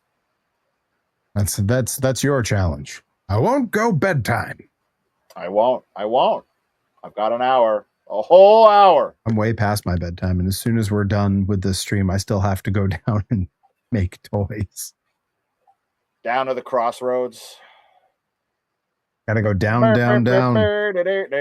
Down, down, down to my Perry's workshop. Oh, I like that. You got to get a nice neon sign that says that. My Perry's workshop, or just Perry's workshop? Or my Perry's cafe. Whatever you want. Ooh, I'm a level 2 forager now. I can make a charcoal kiln. Yeah, come up to the house. We'll do the screenshot, and then we'll wrap. Yes, sir. Folks, if anybody's paying attention to our various graphics advertising these streams, in the background is an actual shot of how our farm advances each week. I do think we should definitely take a screenshot inside the coop with the chicken too. Once we max it out, I think then it's extra neat. We can now, but I think once we have the Rolls Royce. What you got cooking over in that smoker or whatever? Looks like it's gonna explode. Yeah, and oh, the preserves jar. I think blueberries. Oh well, it's having a time over there. Preserves. Did you take the screenshot already? Yes. Okay. Well, folks, we appreciate you tuning in. It's been a good time, as it always is. Thursday night Stardew, the Midnight Stardew edition. But I'll be back at it on Saturday with Blitzkrieg Pro. Y'all better tune in on IWTV or keep your notifications turned on to the YouTube channel for all things Blitzkrieg Pro. But and then we'll be back collectively Thursday night for the next chapter of this journey. That's right. And I will also be at Blitzkrieg Pro. It's going to be a busy Saturday. I'm going one-on-one with Mr. Angelo Carter, the winner to be the new #1 contender to the Jensen Championship, which I held until just last month. Yeah, just until last month. So yeah, looking forward. It's going to be a good show. And then I will be back again on Monday through Wednesday next week, 9 p.m. You know the schedule. Silk Song, Psychonauts, and Workshop working on toys. And then we'll be back again next week, hopefully at 7 o'clock, barring any terrible things that go on in a day.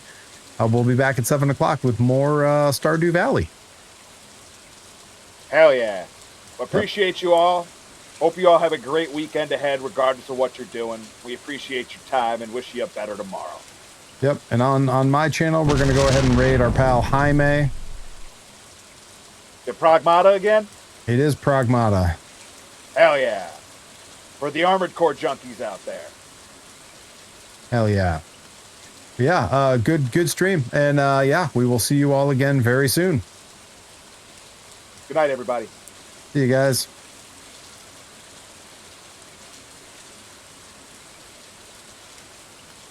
Down, down.